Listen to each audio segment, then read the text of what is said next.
സാറേ,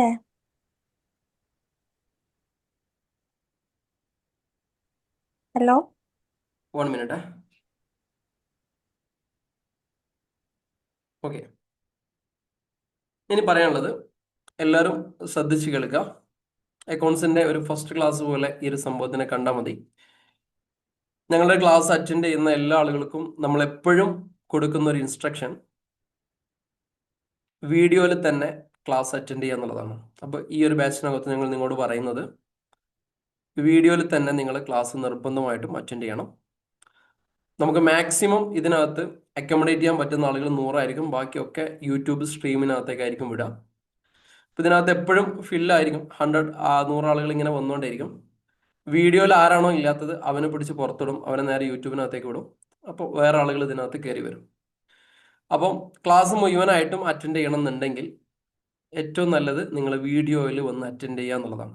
വീഡിയോയിൽ അറ്റൻഡ് ചെയ്ത് കഴിഞ്ഞാൽ നിങ്ങൾ വിചാരിക്കുന്ന രീതിയിലുള്ള റിസൾട്ട് കിട്ടും. അതല്ലെങ്കിൽ നിങ്ങൾ വിചാരിക്കുന്ന റിസൾട്ട് ഇതിൽ നിന്ന് കിട്ടിക്കോണമെന്നില്ല. ഇതെന്നല്ല, ലോകത്തിലെ ആർക്കും ഓൺലൈനായിട്ട് ചെയ്യാൻ പറ്റുമ്പോൾ ഇങ്ങനെ തന്നെ ചെയ്യാൻ വേണ്ടി പറ്റുള്ളൂ. എത്ര ആൾക്ക് അഗ്രി ചെയ്യുന്നു? ചാറ്റ് ബോക്സിൽ അഗ്രി എന്ന് ടൈപ്പ് ചെയ്തോളെ. ഓൺലൈൻ സംഭവത്തിൽ നിങ്ങൾക്ക് റിസൾട്ട് നിങ്ങൾ എക്സ്പെക്ട് ചെയ്യുന്നുണ്ടെങ്കിൽ, നിങ്ങളുടെ സമയം നിങ്ങൾക്ക് വിലപ്പെട്ടതാണെങ്കിൽ നിങ്ങളത് വീഡിയോയിൽ അറ്റൻഡ് ചെയ്തിരിക്കണം. ഇല്ലെങ്കിൽ ഉറപ്പായിട്ടും കിട്ടില്ല, നിങ്ങൾക്ക് ഇന്ന് റിസൾട്ട് കിട്ടത്തില്ല.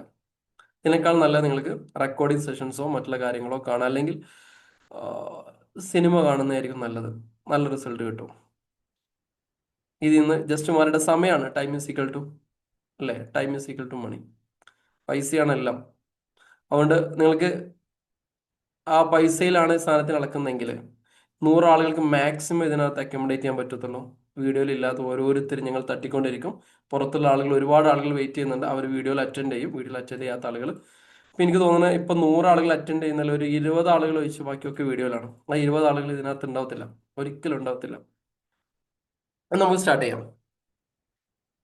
അക്കൗണ്ട്സ് എന്ന് പറയുമ്പോൾ എന്താ, എല്ലാവർക്കും സംസാരിക്കാൻ ചാൻസ് തരാം. പഴയ എന്തെങ്കിലും ഡൗട്ടുകൾ ഉണ്ടെങ്കിൽ ക്ലാസ്സിന് ലാസ്റ്റ് സെഷനിൽ നമുക്ക് മാറ്റി വെക്കാം. ഇപ്പോൾ ഇത് പുതിയ ക്ലാസ്സിന്റെ സംഭവങ്ങൾ മാത്രമാണ്. പഴയ എന്തെങ്കിലും ഡൗട്ടുകൾ ഉണ്ടെങ്കിൽ ലാസ്റ്റ് നമുക്ക് മാറ്റി വെക്കാം. ഇനി എല്ലാവരും ഒന്ന് കമ്മ്യൂണിക്കേറ്റ് ചെയ്യണം, എല്ലാവരും നന്നായിട്ട് സംസാരിക്കണം. എല്ലാ ഡൗട്ടുകളും ക്ലിയർ ചെയ്ത് പോകുന്ന രീതിയിലായിരിക്കും നമ്മുടെ സെഷൻ പോകുന്നത്. ആവശ്യമില്ലാത്ത സമയത്ത് മൈക്കൊന്ന് അൺമ്യൂട്ട് ചെയ്യാം. അക്കൗണ്ടിങ് എന്ന് പറയുമ്പോൾ നിങ്ങൾ മനസ്സിലാക്കുന്നത്, നിങ്ങൾ വിചാരിക്കുന്നത്, നിങ്ങൾ എക്സ്പെക്ട് ചെയ്യുന്നത് എന്താണ്? അക്കൗണ്ടിങ് ഇപ്പോൾ ഒരുപാട് കോഴ്സുകളുണ്ട് മാർക്കറ്റിനകത്ത്, ഇഷ്ടംപോലെ കോഴ്സുകൾ ഉണ്ടാവും, അല്ലേ?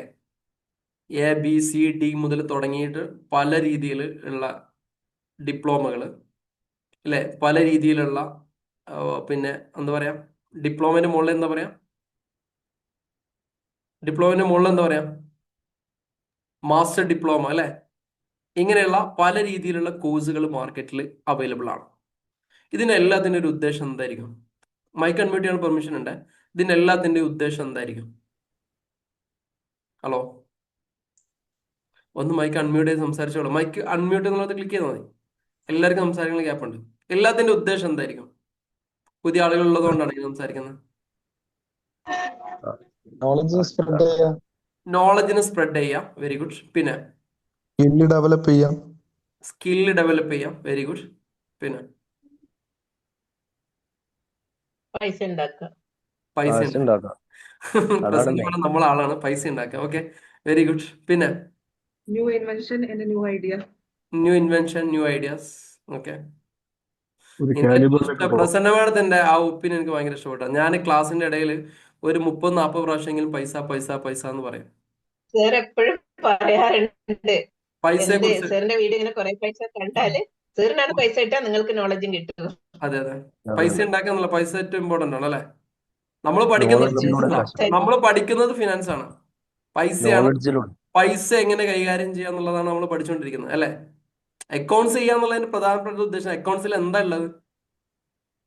ഫിനാൻഷ്യൽ ടേംസ്, അല്ലെ? ഫിനാൻസ് ആണ്, ഫിനാൻഷ്യൽ ടേംസ് ആണ് അക്കൗണ്ട്സ് ഉള്ളത്. ഇതിനെങ്ങനെ കൈകാര്യം ചെയ്യാം? അതെങ്ങനെ പൈസനെ എങ്ങനെയാ കൈകാര്യം ചെയ്യാം?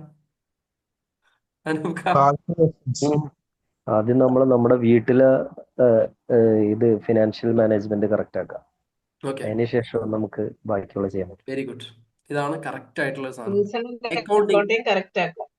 അക്കൗണ്ടിങ് പഠിക്കുന്നതുകൊണ്ടുള്ള പ്രധാനപ്പെട്ട ഒരു ഒബ്ജക്റ്റീവ് എന്ന് പറയുന്നത് ആദ്യം നമ്മുടെ അക്കൗണ്ട്സ് ക്ലിയർ ചെയ്യാം. ആദ്യം നമ്മുടെ അക്കൗണ്ട്സ് ക്ലിയർ ചെയ്യാം. ഇപ്പം ഞങ്ങൾ വെറുതെ ഒരു അക്കാഡമിക് ഇൻട്രസ്റ്റിന് വേണ്ടിയിട്ട് ഞാൻ വാട്സപ്പിനകത്ത് ഒരു സാധനങ്ങൾ നിങ്ങൾ എല്ലാവരും ടൈപ്പ് ചെയ്യണേ. എല്ലാവരും ടൈപ്പ് ചെയ്യണം കേട്ടോ. ഒരു അക്കാഡമിക്ക് നിങ്ങൾക്ക് വേണ്ടിയിട്ടാണ്, നിങ്ങൾക്കൊന്ന് മനസ്സിലേക്ക് തട്ടാനും വേണ്ടിയിട്ടാണ്. എല്ലാവർക്കും എത്ര രൂപ കടമുണ്ട് എന്നുള്ളത് ജസ്റ്റ് ഒന്ന് ചാറ്റ് ബോക്സ്, നിങ്ങളുടെ പേരൊന്നും ആരും നോക്കത്തില്ല, ജസ്റ്റ് ആരെങ്കിലും ഒരാളൊന്ന് ജസ്റ്റ് ഒന്ന് ഓടിച്ച് കൂട്ടണേ. ജസ്റ്റ് തെറ്റിക്കോട്ടെ, എന്നാലും റാൻഡം ആയിട്ടൊന്ന് കൂട്ടി പോയാൽ മതി. എല്ലാവരും അവരുടെ കടങ്ങൾ ടൈപ്പ് ചെയ്യാം. ജസ്റ്റ് കൊടുക്കാനുള്ള മാത്രം മതിയോ കിട്ടാനുള്ളത് ഏതാ സർ? കിട്ടാനുള്ളത് വേണ്ട, കിട്ടാനുള്ളത് മാത്രം മതി, അല്ലെങ്കിൽ കൊടുക്കാനുള്ളത് മാത്രം മതി. കുറച്ചിട്ട് പറഞ്ഞാൽ മതി. ജസ്റ്റ് നോക്കിയാ കൊടുക്കാനുള്ളതെന്ന് കിട്ടാനുള്ളത് കുറച്ചിട്ട് പറഞ്ഞാൽ മതി. അങ്ങനെ പറഞ്ഞാൽ മതി. അതാണല്ലോ നെറ്റ് എന്ന് പറയുന്നത്, നെറ്റ് ബാലൻസ്. Yes. അതൊരു കാൽക്കുലേഷൻ ആണ്. കൂട്ടിക്കോളെ. ആരെങ്കിലും കൂട്ടുന്നുണ്ടോ?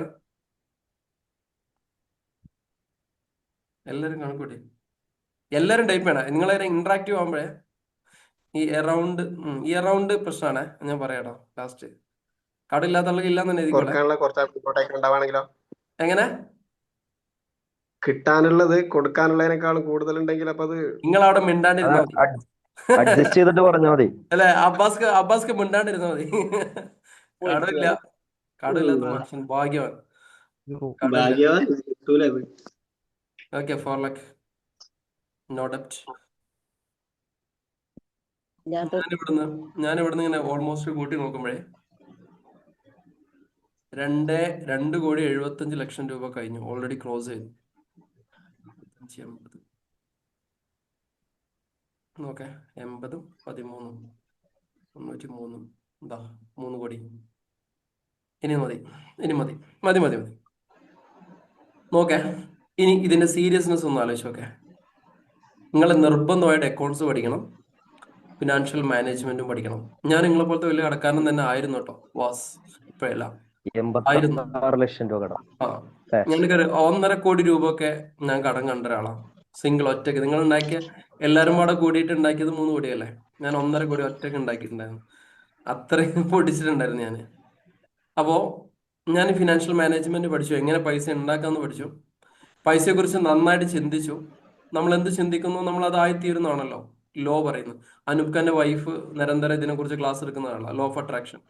വല്ലപ്പോഴും ഇടയ്ക്കൊക്കെ നിങ്ങൾക്ക് അവരുടെ ക്ലാസ് നിങ്ങൾ ഗ്രൂപ്പിനകത്ത് ചോദിച്ചാൽ മതി, അനൂപ് ഖാന്റെ ക്ലാസ് എപ്പോഴാണ്, വൈഫിന്റെ ക്ലാസ് എപ്പോഴാണ് കിട്ടുക വെച്ചാൽ എങ്ങനെയാണ് ഒരു സാധനത്തിനെ അട്രാക്ട് ചെയ്തിട്ട് നമ്മുടെ അടുത്തേക്ക് എത്തുക എന്നുള്ളത്. നിങ്ങൾ ഇപ്പൊ ആയിക്കൊണ്ടിരിക്കുന്ന കടമില്ലേ, നിങ്ങൾ ആയിക്കൊണ്ടിരിക്കുന്ന കടമില്ലേ 3 കോടി, അല്ലെങ്കിൽ ഇപ്പോ വീണ്ടും ടൈപ്പ് ചെയ്യുന്നുണ്ട്, ഇതൊക്കെ നോക്കുമ്പോൾ ഒരു 3-3.5 കോടിയാവും. ഇതേ ചോദ്യം ഞാൻ ഒരു 6 മാസം കഴിഞ്ഞതിന് ശേഷം നിങ്ങളോട് ചോദിച്ചു കഴിഞ്ഞാൽ ഇതേ ആളുകൾ ഇപ്പൊ എഴുതിക്കൊണ്ടിരിക്കുന്നതിന്റെ 3 times എങ്കിലും എഴുതും. 5 ലക്ഷം ഉള്ളവൻ 15 ലക്ഷം എന്ന് എഴുതും, 15 ഉള്ളവൻ ഒരു 30-40 ലക്ഷമെങ്കിലും എഴുതും. എന്തുകൊണ്ടായിരിക്കും? കടം അട്രാക്ട് ചെയ്ത് തുടങ്ങി കഴിഞ്ഞാൽ ഈ സാധനം ഇതിങ്ങനെ വലുതായിക്കൊണ്ടേയിരിക്കും. ആർക്കൊക്കെ റിലേറ്റ് ചെയ്യാൻ വേണ്ടി പറ്റുന്നുണ്ട്? നിങ്ങളുടെ ആദ്യത്തെ കട ഓർമ്മയുണ്ടോ? 2,000 രൂപ, 3,000 രൂപ. പിന്നെ അത് കഴിഞ്ഞ് പോയ പോക്ക് കണ്ടിരുന്നോ? ഇയാള് പോയത് 4,000-ലേക്ക്, പിന്നെ പോയത് 8,000-ലേക്കാണ്. ഇത് ഇങ്ങനെ പോകത്തുള്ളൂ. സിംഗിൾ ആയിട്ട് കടം പോകത്തേ ഇല്ല. അക്കൗണ്ട്സിന്റെ ക്ലാസ്സിൽ ഫസ്റ്റ് പഠിക്കുന്ന സാധനം തന്നെ ഉണ്ടോ ഫിനാൻഷ്യൽ മാനേജ്മെന്റ്. കടമില്ലാതെ എങ്ങനെ ജീവിക്കുക എന്നുള്ളതാണ് ആദ്യം പഠിക്കേണ്ടത്. അത് കഴിഞ്ഞിട്ട് ആക്ച്വൽ ഡെബിറ്റിനും ക്രെഡിറ്റിനും പ്രാധാന്യമുള്ളൂ. അത് കഴിഞ്ഞിട്ട് ആരാന്റെ അക്കൗണ്ട്സ് നോക്കുന്നതിനും പ്രാധാന്യമുള്ളൂ. ആരാന്റെ അക്കൗണ്ട്സ് എന്ന് പറയുമ്പോൾ നമ്മളൊരു ബിസിനസിന്റെ അക്കൗണ്ട്സ്, നമ്മളെ അക്കൗണ്ട്സ് റെഡി അല്ലെങ്കിൽ ആരാന്റെ അക്കൗണ്ട് റെഡി ആവത്തില്ല. ഒന്നാമത്തെ റൂൾ ആട്ടോ ഇതിലൊക്കെ. ഇതൊന്നും നോർമലി അക്കൗണ്ട്സ് ക്ലാസ്സിൽ എടുക്കുന്ന അക്കൗണ്ട്സ് പഠിപ്പിക്കുന്നവൻ പറയത്തില്ല. എങ്ങനെങ്കിലും എന്തെങ്കിലുമൊക്കെ കഴിഞ്ഞു പോകാന്നുള്ളതാണ്. കാരണം ഒരു നിയമമുണ്ട്, നമ്മുടെ കാര്യം അല്ലെ, നമ്മൾ ചെയ്യാത്തൊരു കാര്യം വേറെ ആൾക്ക് കൊടുത്ത പടിയോ? റിയാസ്ക ഉറപ്പല്ലേ? ഇല്ലല്ലോ, ഇല്ലേ? നമ്മൾ ചെയ്യാത്തൊരു കാര്യം വേറെ ആളെ കൊണ്ട് ചെയ്യാൻ പറഞ്ഞാൽ അത് എത്രത്തോളം റിസൾട്ട് ഉണ്ടാവും? ഒരു റിസൾട്ട് ഉണ്ടാവില്ല. നിങ്ങൾ സ്വയം ആലോചിച്ച് നോക്കിയാൽ നിങ്ങൾ ഇതിനെ ക്രോസ് ചെയ്യാൻ നിങ്ങൾ എന്തെങ്കിലുമൊക്കെ പറഞ്ഞേക്കാം. പക്ഷെ നിങ്ങൾ ഇപ്പൊ പിടിച്ചിരിക്കാനോ എന്റെ മോൾ ഓവർടേക്ക് ചെയ്യാനോ എന്തെങ്കിലുമൊക്കെ പറഞ്ഞേക്കാം. മനസ്സൊരിക്കലും കളവ് വരത്തില്ല. നിങ്ങളുടെ മകൻ പഠിക്കാനോ മകളോട് പഠിക്കാനോ പറഞ്ഞാൽ അവർ പഠിക്കാത്തതിന് കാരണം നമ്മൾ ഈ സമയത്ത് പഠിച്ചിട്ടില്ല എന്നൊക്കെ ആയിരിക്കാം. അങ്ങനെയാണ് വെപ്പ്. അല്ലെങ്കിൽ നമ്മുടെ അക്കൗണ്ട്സെ പോക്കാണ്, നമ്മളെ കടത്തിലാണ്, നമ്മളെ മുടിഞ്ഞിരിക്കുകയാണ്. വേറെ ആളുടെ അക്കൗണ്ട്സ് നമ്മൾ ശരിയാക്കാൻ വേണ്ടി പോയാൽ ഒരിക്കലും ശരിയാവത്തില്ല. അല്ലെങ്കിൽ ഒരുപക്ഷെ ആ നിലവിലായിക്കൊണ്ടിരിക്കുന്ന ആ ഒരു സംഭവമില്ലേ, നിലവിലായിക്കൊണ്ടിരിക്കുന്ന ആ സംഭവത്തിൽ നിങ്ങൾക്ക് അവരെ രക്ഷപ്പെടുത്താൻ പറ്റുമെങ്കിലും അടുത്ത ലെവലിലേക്ക് ആ കമ്പനിയെ മൂവ് ചെയ്യിപ്പിക്കാനോ ഒരു ബഡ്ജറ്റിംഗ് ഉണ്ടോ, ഒരു സിനാരിയോ അനാലിസിസ് ഉണ്ടോ, അടുത്ത ഒരു 5 വർഷത്തേക്കുള്ള ബഡ്ജറ്റിങ്ങിനോ കാര്യത്തിനോ നിങ്ങൾക്ക് പോകാൻ പറ്റിക്കോളണമെന്നില്ല. അപ്പൊ അവിടുന്ന് പറഞ്ഞിരുന്നത് ഫിനാൻഷ്യൽ മാനേജ്മെന്റ് ഭയങ്കര വീക്കാണ്. ഒരു 100 ആളുകൾ കൂടിയ ഒരു സഭയിൽ 3.5 കോടി രൂപയാണ് കടം. നിങ്ങൾ ഇതിനെക്കുറിച്ച് എന്താ ചിന്തിക്കുന്നത്? 100 ആളുകൾ കൂടി ഇനി നമ്മൾ ബാക്കിയുള്ള ഫുൾ ടീം ഇതിനകത്ത് വന്നു കഴിഞ്ഞാൽ ഇതൊന്നും ആയിരിക്കത്തില്ല കടം. എന്തായിരിക്കും? വെറുതെ കടം സീരിയസ് ആയിട്ട് ഒന്ന് ആലോചിച്ച് കൂടിക്കൊണ്ടിരിക്കും. നോക്കിയാൽ ഇനി എല്ലാവരും സ്വയം മനസ്സിനുള്ളിലേക്ക് ഒന്ന് ഇട്ട് നോക്കുക സാധനം. നമ്മൾ 100 ആളുകൾ ഇരുന്ന സഭയിൽ 3.5 കോടി കടം. ചില ആളുകൾ ഇത് മുഴുവനായിട്ട് എഴുതിയിട്ടുണ്ടാവില്ല കേട്ടോ, അല്ലേ? ഹസ്ബൻഡിന്റെ കടം പൂർണ്ണമായിട്ട് എഴുതിയിട്ടുണ്ടാവില്ല. ഇയാളെ അങ്ങ് തട്ടിപ്പോയി കഴിഞ്ഞാൽ നമ്മുടെ തലയ്ക്ക് സാധനം വരും. ഭാര്യയുടെ കടം മുഴുവനായിട്ട് എഴുതിയിട്ടുണ്ടാവില്ല. ഈ പെമ്പിള്ള തട്ടിപ്പോയി കഴിഞ്ഞാൽ സാധനം നമ്മുടെ അടുത്തേക്ക് വരും. മക്കളെ സാധനങ്ങളും കൂടി കൂട്ടിക്കോളി സൈഡില്. നമ്മൾ ഫാമിലിയിൽ ചുറ്റുപാടിൽ ജീവിക്കുന്ന ഒരാളാണെങ്കിൽ ഉറപ്പായിട്ടും മറ്റവന്റെ സാധനം നമ്മൾ തലയിൽ വെക്കേണ്ടി വരും, ഉറപ്പാണ്. പേടിപ്പിക്കല്ലേ എന്ന് പറഞ്ഞാലും റിയാലിറ്റി ഒരിക്കലും ഇല്ലാണ്ടാവത്തില്ല. പേടിപ്പിക്കാൻ പറഞ്ഞതല്ല, പക്ഷെ ആക്സെപ്റ്റ് ദ റിയാലിറ്റി. നിങ്ങൾ എന്താണോ നിങ്ങൾ ഇപ്പോൾ ഇരിക്കുന്നത്, നിങ്ങൾ ഏത് സാഹചര്യത്തിലാണോ ഇപ്പോൾ ഉള്ളത്, അതിനെ നിങ്ങൾ ആക്സെപ്റ്റ് ചെയ്യാം. ഫസ്റ്റ് കടമുണ്ട് തന്നെ ആക്സെപ്റ്റ് ചെയ്തോ. പിന്നെന്ത് ചെയ്യാം? കടത്തെക്കുറിച്ച് ചിന്തിക്കാതിരിക്കാം. ചിന്തിച്ചാൽ ഈ സാധനം 10 ടൈംസ് ഒക്കെ ഭയങ്കര പോക്ക് പോവാം. ചെറിയ പോക്ക് പോകത്തില്ല ഈ സാധനം, ചെറിയ പോക്ക് പോകത്തില്ല. ശരിയല്ലേ? നിങ്ങൾ ആലോചിച്ച് നോക്കി, ആദ്യത്തെ കടം എന്തൊരു ഇടങ്ങേറായിരുന്നു അത് വാങ്ങാന്, അല്ലേ? രണ്ടാമത്തെ കടം പിന്നെ ഇതായില്ലേ, പിന്നെ അത് ശീലമായി. പിന്നെ നമുക്ക് ശീലായി. ആയ പ്രശ്നമല്ലേ, അവിടുന്ന് കിട്ടും. അവിടെ ചോദിച്ചാൽ കിട്ടും, അല്ലേ? 5 മണിക്ക് കൊടുക്കാനുള്ള കടം നമ്മൾ 4:50 ചോദിച്ചാലും നമുക്ക് കിട്ടും. അതാണ് കടത്തിന്റെ അട്രാക്ഷൻ. കറക്റ്റ് നമുക്ക് കൊടുത്താൽ കിട്ടും. ഉറപ്പായിട്ടും അറിയാന്നേ. ഇതിപ്പോ പല ആളുകളുടെ മുഖം കാണുമ്പോൾ മനസ്സിലായി, ശരിയാ നിങ്ങൾ ശരിയല്ല എന്ന് പറഞ്ഞാൽ. കാരണം വെച്ചാൽ നമുക്കറിയാം 5 മണിക്ക് കൊടുക്കാനുള്ളത്. ഞാൻ ഇപ്പൊ വിളിക്കണത്, ഞാൻ അഫ്സലിനെ വിളിച്ചു നോക്കട്ടെ, അഫ്സലിനെ എടുത്തിട്ടുണ്ട്, അല്ലെ? അബ്ബാസ് ഖാൻ ഒന്ന് വിളിച്ചു നോക്കട്ടെ, ഇപ്പൊ ഉണ്ട്. അബ്ബാസ് ഏത് അക്കൗണ്ട് നമ്പർ എടുത്ത് സാധനം തീർന്നു. ഇങ്ങനെ അട്രാക്ട് ചെയ്യും കടം, ഇത്രമേൽ അട്രാക്ട് ചെയ്യും. നിങ്ങൾക്ക് ഫീൽ ചെയ്യുന്നില്ലേ? Yes. എത്ര ആളുകൾ അഗ്രി ചെയ്യുന്നു സാധനത്താണ് ഇത്ര സ്പീഡായിട്ട്? കുറച്ച് കഴിഞ്ഞ് കഴിഞ്ഞാൽ ഉളുപ്പില്ലാണ്ടാവും.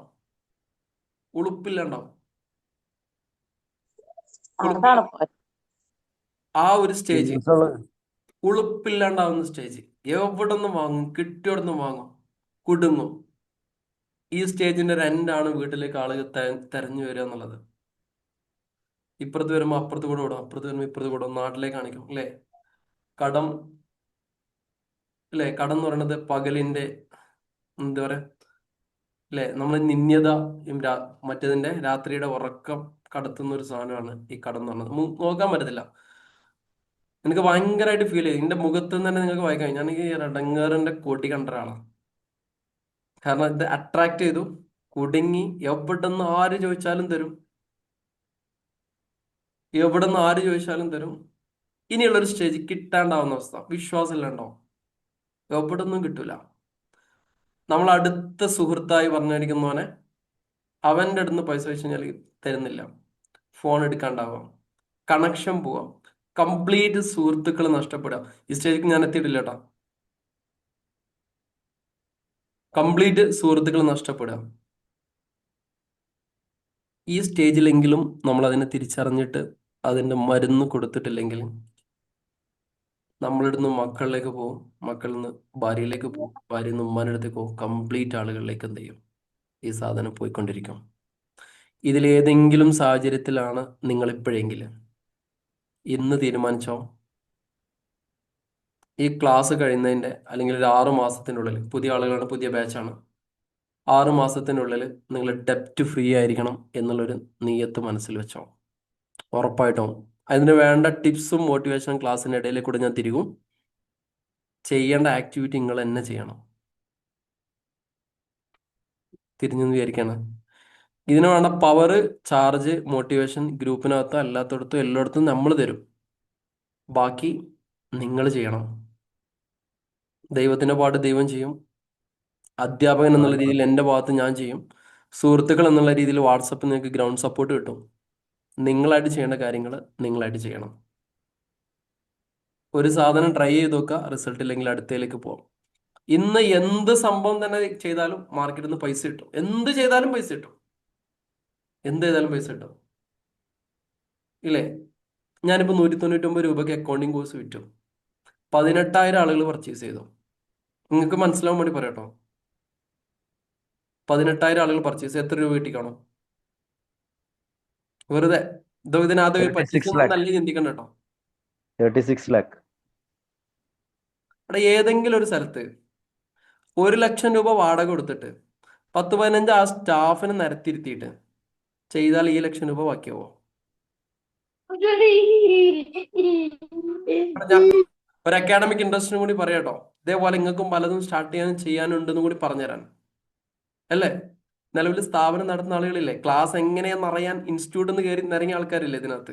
എനിക്കറിയാം ഒരുപാട് ഇൻസ്റ്റിറ്റ്യൂട്ടിലെ അക്കൗണ്ട്സ്മാരുണ്ട്, അവിടുത്തെ ടീച്ചർമാരും ട്രെയിനർമാരൊക്കെ എന്താണ് ക്ലാസ്സിനകത്ത് നടക്കുന്നത് ആരും കയറുന്നുണ്ട്. ഇവരോട് നേരെ തന്നെ ചോദിക്കാം, ബോസിനോട് തന്നെ ചോദിച്ചു നോക്കാം, 1,00,000 രൂപ വാടക കൊടുക്കുന്നുണ്ടോ? ഇത്രയും സ്റ്റാഫിന് മാനേജ് ചെയ്യണ്ടോ? ഈ പൈസ ഞാൻ പറഞ്ഞ ഇപ്പം ഞാൻ ഉണ്ടാക്കിയ പൈസ അല്ലേ, ഉണ്ടാക്കാൻ മിനിമം ഒരു 20-30 കൊല്ലെങ്കിലും നിങ്ങൾക്ക് എടുക്കും. ബാക്കി ആയിക്കോണമെന്നില്ല. ആവില്ല അനുക്ക? Yes. കിട്ടുമോ?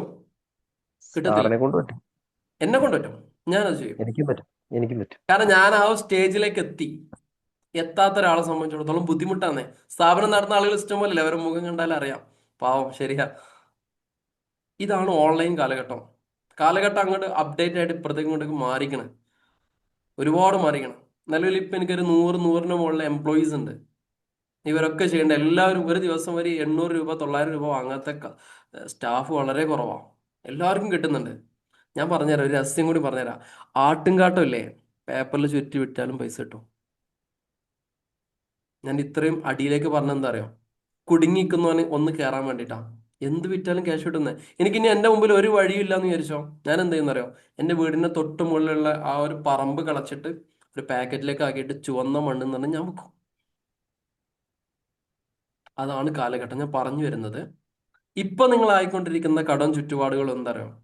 നിങ്ങൾ ടെൻഷൻ അടിച്ചിട്ട് കുടുങ്ങിയിട്ട് ഈ 3 കോടി രൂപ കടം വന്നോണ്ടാണ് ഞാൻ ഇത്രയും പറഞ്ഞ കടത്തിനെ കുറിച്ചിട്ട്. 3 കോടി എന്ന് പറഞ്ഞാൽ ഞാൻ ഇപ്പൊ 3 കോടി കൂട്ടിയിട്ടുള്ളൂ. അതിനൊക്കെ കുറച്ച് ഫ്രീ ആയി കഴിഞ്ഞാൽ കൂട്ടിയ 4ന് മുകളിലൊക്കെ ഉണ്ടാവും. ഇപ്പൊ നിങ്ങൾ ആയിക്കൊണ്ടിരിക്കുന്ന അവസ്ഥയല്ലേ, അതിനെക്കുറിച്ച് ചിന്തിക്കണ്ട. അത് ഒരു അടഞ്ഞ അധ്യായാണ്. ഇതിനെക്കാട്ടിലും വലിയ കടമുള്ള ആൾക്കാർ ലോകത്തിന്. യൂസുഫ് അലിയോട് ചോദിച്ചു കഴിഞ്ഞാൽ ഇതിനെക്കാട്ടും വലിയ കടമുണ്ടാവും. യൂസുഫ് അലിയോട് ചോദിച്ചാൽ ഇതിനെക്കാട്ടും വലിയ ഡെപ്റ്റുകൾക്ക് ഉണ്ടാവും കൊടുക്കാനുള്ള കണക്കുകൾ. ബാലൻസ് ഷീറ്റ് നോക്കി കഴിഞ്ഞാൽ വേണ്ട, asset is equal to liability അല്ലേ? അസറ്റിനനുസരിച്ച് ലാബിലിറ്റി അപ്രൂവൽക്കും ഉണ്ടാവും. അപ്പൊ നിങ്ങൾ ടെൻഷൻ അടിക്കണ്ട. പക്ഷേ ടെൻഷൻ അടിക്കേണ്ട സ്ഥിതിയിൽ അധികം ഓവർ കോൺഫിഡൻസും ആവണ്ട. പക്ഷെ ഒരു പുതിയ വഴികൾ കണ്ടെത്തണം. ഓൺലൈൻ കാലഘട്ടത്തിൽ ഇഷ്ടംപോലെ വഴികളുണ്ട്, കണ്ടെത്തുക. ഒരു വഴികളില്ലെങ്കിൽ നമ്മൾ ഇടയ്ക്കൊക്കെ നമ്മുടെ അഡ്വർടൈസ്മെന്റ് നിങ്ങൾ കാണാറില്ലേ? പിന്നെ ഫേസ്ബുക്കിൽ എങ്ങനെ പരസ്യം ചെയ്യുക, ഇൻസ്റ്റഗ്രാമിൽ എങ്ങനെ പരസ്യം ചെയ്യുക, ഇങ്ങനെയൊക്കെ പഠിക്കുന്ന ക്ലാസ്സുകൾ ഞാൻ എന്നല്ല ഒരുപാട് ആളുകൾ ചെയ്യുന്നുണ്ട്. അവിടെ പോവുക, അറ്റൻഡ് ചെയ്യുക, പുതിയ പ്രൊഡക്റ്റിനെ കണ്ടെത്തുക. ഡ്രോപ്പ് ഷിപ്പിംഗ് നടക്കില്ലേ? ഒരു പ്രൊഡക്റ്റും വേണ്ട, ഒന്നും വേണ്ട, അടിച്ചോൾ ചെയ്തൂടെ? അപ്പൊ ഇതിൽ നിന്നൊക്കെ പതുക്കെ ഇങ്ങനെ ചെയ്തു തുടങ്ങിക്കോളേ ഒരു 100-200 രൂപക്ക് സ്ഥിരമായിട്ട് കിട്ടും. അത് 200 രൂപനെ മൾട്ടിപ്ലൈ ചെയ്യാൻ ഒരു പണിയില്ല. ഒരു ദിവസം 1,00,000-2,00,000 രൂപ ഉണ്ടാക്കാൻ ബുദ്ധിമുട്ടില്ല എന്നാണ് ഞാൻ പറഞ്ഞു വരുന്നത്. അപ്പം നിലവിൽ ഇപ്പൊ ആയിക്കൊണ്ടിരിക്കുന്ന ചെറിയ സാലറി അതിനെ മൾട്ടിപ്ലൈ ചെയ്യാൻ നിങ്ങളുടെ സ്കില്ല് നിങ്ങൾ അപ്ഗ്രേഡ് ചെയ്യണം. സ്കില്ല് എങ്ങനെ അപ്ഗ്രേഡ് ചെയ്യാം? പഠിച്ചുകൊണ്ടേയിരിക്കാം. ഇപ്പോൾ ഇതേപോലെ ചെറിയ ചെറിയ പൈസ നമ്മളുണ്ടല്ലോ, ചെറിയ പൈസക്ക് ചില ആളുകൾ ഭയങ്കര നോളജ് കൊടുക്കും. ശ്രദ്ധിച്ചിട്ടുണ്ടാ? ചിലപ്പോൾ 50,000-20,000 കൊടുത്തു കഴിഞ്ഞാൽ ചിലപ്പോൾ ഇത്ര നോളജ് കിട്ടിക്കോണമെന്നില്ല. അവർ ബ്രാൻഡിനായിരിക്കും വില ഇടുന്നുണ്ടാവും, പക്ഷെ സ്കില്ലൊന്നും ഉണ്ടായിക്കോണമെന്നില്ല, നോളജ് ഉണ്ടായിക്കോണമെന്നില്ല. ക്ലിയർ ആയില്ല? അപ്പം ചെറിയ ചെറിയ കോഴ്സുകൾ ഇപ്പോൾ എവിടെ കണ്ടുകഴിഞ്ഞാലും, ഇപ്പോൾ ഒരാൾ ഇങ്ങനെ നിൽക്കുന്ന സമയത്ത് ഒരു പൈത്തൺ ഒരു കോഴ്സ് ഒരു 200 രൂപക്ക് പഠിക്കണം, അവിടെ പോയി പഠിച്ചില്ല 200 രൂപക്ക് ഒരു 10 ക്ലാസ് കിട്ടിയാൽ ലാഭമല്ലേ? ഫേസ്ബുക്ക് ഇൻസ്റ്റാഗ്രാം പരസ്യം ചെയ്യാം. അപ്പം എൻ്റെ കോഴ്സ് ചെയ്യാൻ വേണ്ടിയിട്ടല്ല പറഞ്ഞിട്ടോ, ഫേസ്ബുക്കിൽ ഇൻസ്റ്റാഗ്രാമിൽ പരസ്യം ചെയ്യാൻ പഠിച്ചു കഴിഞ്ഞാൽ ഇന്നത്തെ കാലഘട്ടത്തിൽ ഇതിനേക്കാൾ നല്ല നോളജ് വേറില്ല. അതിന് നിങ്ങൾ ഞാനൊക്കെ ഫേസ്ബുക്കിൽ ഇൻസ്റ്റാഗ്രാമിൽ പരസ്യം ചെയ്യാൻ വേണ്ടി പഠിച്ചത് ഒരു 20,000 രൂപയുടെ മുകളിൽ ഡിജിറ്റൽ മാർക്കറ്റിംഗ് കോഴ്സ് പഠിച്ചതാണ്. എൻ്റെ പരസ്യങ്ങൾ മുഴുവൻ ചെയ്യുന്നത് ഞാനാണ്. ഒരു ബിരിയാണിയുടെ പൈസക്ക് അക്കൗണ്ടിങ് പഠിച്ചാലോ എന്നുള്ളൊരു ആഡ് കണ്ടില്ലായിരുന്നു? ഹലോ, അതിനകത്ത് കയറി ക്ലിക്ക് ചെയ്തിട്ട് ഇവിടെ കോഴ്സിന് ജോയിൻ ചെയ്ത ആളുകളല്ലേ? ഹലോ, ഇല്ലേ? ഞാൻ കണ്ടിട്ടുണ്ട്. ആ അതെ ആഡിൽ അതെ. ഉണ്ടാ പോയത് കണ്ടിട്ടുണ്ട് ഞങ്ങളെ? ആ ഉണ്ട്. ആഡിൽ ഉണ്ടാന്നുള്ള അക്ഷരമില്ല, ശ്രദ്ധിച്ചിട്ടുണ്ടായിരുന്നു? ഹലോ, ഇല്ല, ശ്രദ്ധിച്ചില്ല. ആ ആഡിൽ ഉണ്ടാന്നുള്ള ശ്രദ്ധിച്ചിട്ടില്ല. അക്ഷരം ഇല്ലടാ. അതൊന്ന് ഗ്രൂപ്പിൽ പോസ്റ്റ് ചെയ്യാമോ? ഗ്രൂപ്പിൽ കഴിഞ്ഞിട്ട് പോസ്റ്റ് ചെയ്യാം. ആ ഗ്രൂപ്പിനകത്ത് അതിനകത്ത് ഉണ്ടാന്നുള്ളൊരു അക്ഷരം ഇല്ല, ഉണ്ടാ. അതിനകത്ത് വരുന്ന കമന്റ് ഇല്ലേ, ആ കമന്റ് മുഴുവൻ ആ ഉണ്ട ഇല്ലാത്തതുകൊണ്ടും അത് ശ്രദ്ധിക്കാൻ വേണ്ടിയിട്ടാണ്. ബിരിയാണിയെ കുറിച്ചുള്ള കമന്റുകളാണ് അതിനകത്ത് മൊത്തം വന്നേക്കുന്നത്. ബിരിയാണിയെ കുറിച്ച് മൊത്തം വന്നേക്കുന്നത്. എന്തിനാണെന്ന് അങ്ങനെ ചെയ്യുന്നത്? നിങ്ങൾ മാക്സിമം എൻഗേജ് ചെയ്യിപ്പിക്കുക. ഇപ്പം സക്കീർ ബായ് അതിനകത്ത് കുറച്ച് കമന്റ് ഇടും, സക്കീർ ബായ് അത് പർച്ചേസ് ചെയ്തോണമെന്നില്ല, ഫുൾ നെഗറ്റീവ് ആയിരിക്കും. പക്ഷേ സക്കീർ ബായുടെ ഫ്രണ്ട്സ് ഒരു 100-300 ആളുകൾ ഉണ്ടാവല്ലോ, അവരിത് കാണും. അതിൽ 1-2 ആളുകൾ പർച്ചേസ് ചെയ്ത് കഴിഞ്ഞാൽ എൻ്റെ മിഷൻ സക്സസ് ആണ്. സക്കീർ ബായിനെ ചെറിയ തെറിയല്ലേ, അത് നമുക്ക് കേൾക്കാം. ഇങ്ങനെ പല ആളുകളും അങ്ങനെ തെറിയൊക്കെ കണ്ടില്ലേ? നമ്മുടെ നാട്ടിൽ 50 രൂപയുള്ള ബിരിയാണിക്ക് 190 കിട്ടും ഇങ്ങനൊക്കെ ചോദിച്ചില്ലേ? ഇതൊക്കെ എൻ്റെ ബ്രെയിനാണെന്ന് കൂട്ടിക്കോളി നിങ്ങള്. അതിനകത്ത് അങ്ങനെ കമന്റ് ചെയ്യിപ്പിക്കാനും അതിലൊരു ആനന്ദം കാണാനും അതിന് റിപ്ലൈ കൊടുക്കുന്ന മുഴുവൻ ഞാൻ തന്നെയാണ്. ആ വിലങ്ങ് കൊടുക്കുന്നില്ലേ, ബാപ്പാക്കും ഉമ്മാക്കും മാത്രം വിളിക്കുമ്പോൾ ചിലപ്പോൾ അതേമാതിരിയൊക്കെ അങ്ങോട്ടും കൊടുക്കും. അത് രസത്തിനല്ലേ? ആ എല്ലാം ഞാനൊരു കാര്യം പറയട്ടെ സാർ, കഴിക്കില്ലല്ലോ. ഞാനൊരു കാര്യം പറയട്ടെ. ആ ഞാന് 10ാം ക്ലാസ് തോറ്റി എത്തി. ആ പിന്നെ തുല്യത എഴുതി ഇപ്പൊ ഖത്തർ ഗൾഫിലേക്ക് വരാൻ വേണ്ടി ഖത്തർ തുല്യത എഴുതി 5 A+ വാങ്ങി ജയിച്ചു. വൗ, ഇപ്പൊ സൂപ്പർ. ഇന്ന് ഇംഗ്ലീഷ്, അറബി, തമിഴ്, മലയാളം, ഹിന്ദി ഉഷാറായിട്ട് സംസാരിക്കും. അടിപൊളി. എഡിറ്റിംഗ് ഒക്കെ ഇപ്പൊ ഇവിടെ വന്നിട്ട് ഇതുപോലെ ഓൺലൈനായിട്ട് പഠിച്ചെടുത്തത് അൽഹംദുലില്ലാ. ആ ഇപ്പൊ സാറ് പറഞ്ഞ പോലെ ഞാനൊരു വീഡിയോ ഇതുപോലെ ടിക്ടോക്കിൽ ഇട്ടിരുന്നു. ആ അത് ഒരു 4-5 ഫോളോവറിൽ എനിക്ക് 1.5 ലക്ഷത്തിന് വേറെ ആള് കണ്ടു. Wow, super. കാരണം ഒരു അഡ്വർടൈസ്മെന്റ് തന്നെ അത്. പിന്നെ ഒരു നമ്മളെ ചൂരൽമലന്റെ ഒരു വീഡിയോ എടുത്തിട്ടാണ് വിട്ടത്. അതൊന്നും ഇല്ല ഇതില്. പക്ഷെ ഓഡിയോ വേറെ ആയി. പക്ഷെ ആൾക്കാർ ഈ തെറി വന്നിട്ട് 1.5 ലക്ഷത്തിന് വേറെ ആള് കണ്ടത്. ആ തെറി നിങ്ങളതാ? അതല്ല, നിങ്ങളാണ് അതിന്റെ ആളല്ലേ? അല്ല സാധ്യമല്ലാറത് എന്റെ വീഡിയോക്ക്. ആയിക്കോട്ടെ. വീഡിയോ ഫുള്ള് ഇട്ടു. അല്ല, ആ വീഡിയോ ഞാൻ കണ്ടിക്കണം. അപ്പൊ ചിലത് കേറി പോവാറുണ്ട്, മിത്തുണ്ട്. നിങ്ങൾ ആലോചിക്കണ്ട, ഈ നെഗറ്റീവ് വരുന്ന ഈ ബോച്ച് ഇങ്ങനെ കളിക്കുന്നെങ്കിൽ ചിന്തിക്കുന്നുണ്ടോ അറിയാണ്ട് ഇങ്ങനെ പറഞ്ഞു പോവാന്നുള്ള? ചിന്തിക്കുന്നുണ്ടോ? ഡബിൾ മീനിങ് അറിയാണ്ട് ഇങ്ങനെ പറഞ്ഞു പോകാൻ ചിന്തിക്കുന്നുണ്ടോ നിങ്ങൾ ആരെങ്കിലും? No, it's planned. മനഃപൂർവ്വം പറയുന്നു. അറിഞ്ഞുകൊണ്ട് പറയുന്ന അതിനകത്തൊരു കമന്റ് നെഗറ്റീവ് ഇല്ല. നെഗറ്റീവ് കമന്റ് ഉണ്ടാക്കി ആളുകളെ മാക്സിമം അടുപ്പിക്കാൻ നല്ല കാര്യം ചെയ്യാം. ഒരു സ്വതക്കം ചെയ്ത് കഴിഞ്ഞാൽ തൊക്കട് പോകും. ഈ ആൾക്കാരൊക്കെ നമ്മുടെ അനിൽ ബാലേന്ദ്രൻ ചെയ്ത മാതിരി എല്ലാവരും ചെയ്യുന്നത് ഇത് തന്നെയാണ് ഗെയിം. അപ്പൊ പറഞ്ഞു വരുന്നത്, അപ്പൊ എന്നെ പോലെ തന്നെ കമന്റുകളൊക്കെ ഇങ്ങനെ സാധനം കാണുമ്പോഴേ നിങ്ങൾ ചിന്തിച്ചാൽ മതി, ഇനി നമ്മൾ ഇങ്ങനത്തെ സാധനത്തിൽ കമന്റ് ചെയ്യുമ്പോൾ നിങ്ങൾ ആലോചിക്കാം, ഇന്റെ ബാക്കിയുള്ള ആളുകളെയാണ് ഇയാൾ ടാർഗറ്റ് ചെയ്യണത്. നമ്മളെ ഇവൻ എന്തായാലും ഇതിനകത്ത് ചെയ്യത്തില്ല, ഇവനൊരു ഉപകാരം നാട്ടുകാർക്ക് ഉണ്ടാകത്തില്ല, ഇവനക്ക് ഉണ്ടാകത്തില്ല. പക്ഷെ എന്ത് ചെയ്യാൻ പറ്റും? അവന്റെ കൂടെയുള്ള ആളുകളെ നമുക്ക് എന്ത് ചെയ്യാൻ പറ്റും? നമ്മൾ കൂടെ കൂടാൻ പറ്റും. ഞാൻ പറഞ്ഞു വരുന്നത് ഇത്രയേ ഉള്ളൂ. അക്കൗണ്ടിങ് ക്ലാസ് പഠിക്കുന്നതിനോടുള്ള ആദ്യത്തെ ഉദ്ദേശം, ദ ഫസ്റ്റ് ഒബ്ജക്റ്റീവ് എന്ന് പറയുന്നത് ഡെപ്റ്റ് ഫ്രീ ആയിട്ട് ജീവിക്കുക എന്നുള്ളതാണ്. നമുക്ക് കടമില്ലാതെ ജീവിക്കുക എന്നുള്ളതാണ്. നമുക്ക് കടമില്ലാതെ ജീവിക്കുക എന്നുള്ളതാണ് അക്കൗണ്ട്സിന്റെ ആദ്യത്തെ സാധനം. രണ്ടാമത്, നമ്മൾ എത്തപ്പെടുന്ന ആ ഒരു ഏരിയ, ബിസിനസ് ആവട്ടെ, അക്കൗണ്ടിങ് ആവട്ടെ, അല്ലെങ്കിൽ അക്കൗണ്ടന്റ് ആവട്ടെ, ആ സ്ഥാപനത്തിലെ അക്കൗണ്ട്സ് പ്രോപ്പർ ആക്കിയിട്ട് അയാളെ കടലില്ലാണ്ട് അയാളെ രക്ഷപ്പെടുത്തുക, അല്ലേ? ഇപ്പൊ ഇവിടെ അടുത്ത കാലത്തൊക്കെ നമുക്ക് കൺസൾട്ടിങ് വർക്കുകൾ കിട്ടുന്ന സമയത്ത് നമ്മൾ അക്കൗണ്ട്സുകളൊക്കെ നോക്കുന്ന സമയത്ത് അവിടെ ഒരു അക്കൗണ്ടന്റ് ഇല്ലെങ്കിൽ അതിനേക്കാൾ നന്നായിട്ട് റൺ ചെയ്യായിരുന്നു.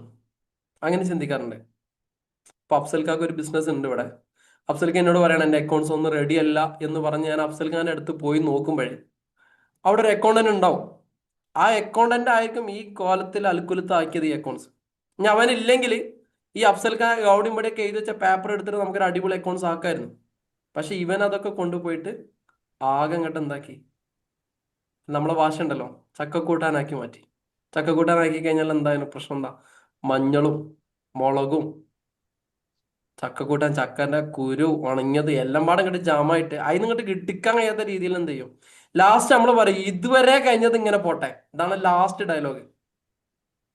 അക്കൗണ്ട്സിൽ നമ്മുടെ അനുഭവങ്ങൾ പറഞ്ഞത് നിങ്ങൾക്കും ഫേസ് ചെയ്തിട്ടുണ്ടാവും, അല്ലെങ്കിൽ ആസ് എൻ അക്കൗണ്ടന്റ് എന്നുള്ള രീതിയിൽ നിങ്ങൾ, അല്ലെങ്കിൽ ബിസിനസ് ഓണർ എന്നുള്ള രീതിയിൽ നിങ്ങൾ നിങ്ങളുടെ ബിസിനസ്സിനകത്ത് ഈ സാധനം ഫേസ് ചെയ്തിട്ടുണ്ടാവും.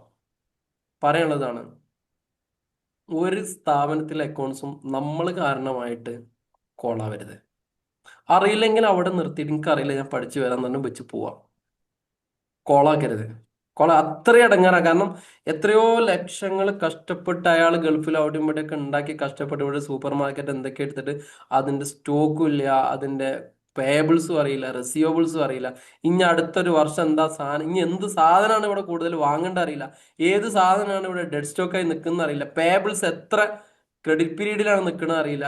ക്രെഡിറ്റ് പീരീഡിന് ഒരു പോളിസി ഇല്ലാത്ത രീതിയിൽ സെറ്റാക്കുന്നതിൽ, നാസാക്കുന്നതിൽ മുഴുവൻ നമ്മളെ അക്കൗണ്ടന്മാരുടെ കളിയാണ്.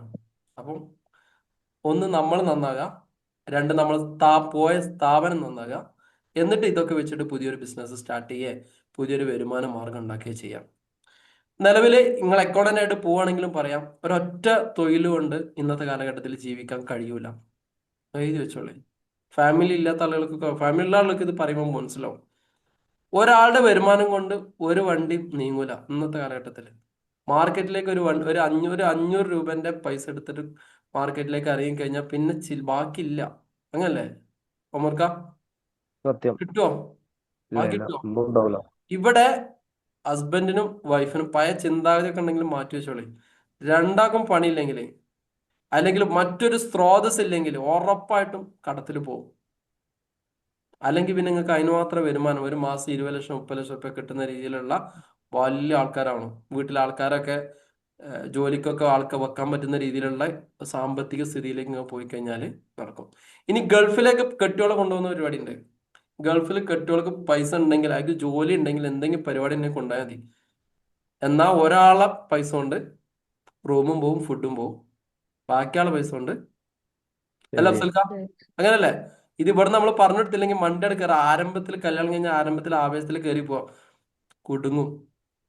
1000-1500 ദിർഹംസ് എല്ലാം പിടിച്ചെടുക്കാൻ കഴിയില്ല. ഇതൊക്കെ ഇപ്പൊ പറഞ്ഞില്ലെങ്കിൽ എല്ലാ സമയത്തൊന്നും പറയാൻ കഴിയില്ല. അപ്പം ശ്രദ്ധിക്കാം. കഴിഞ്ഞത് പോട്ടെ. ഇന്നലെ വരെ കഴിഞ്ഞതിനെ കുറിച്ച് ചോദ്യമില്ല. ഇന്നു മുതൽ എല്ലാം നമ്മൾ സ്വയം ചിന്തിച്ചെടുക്കണം.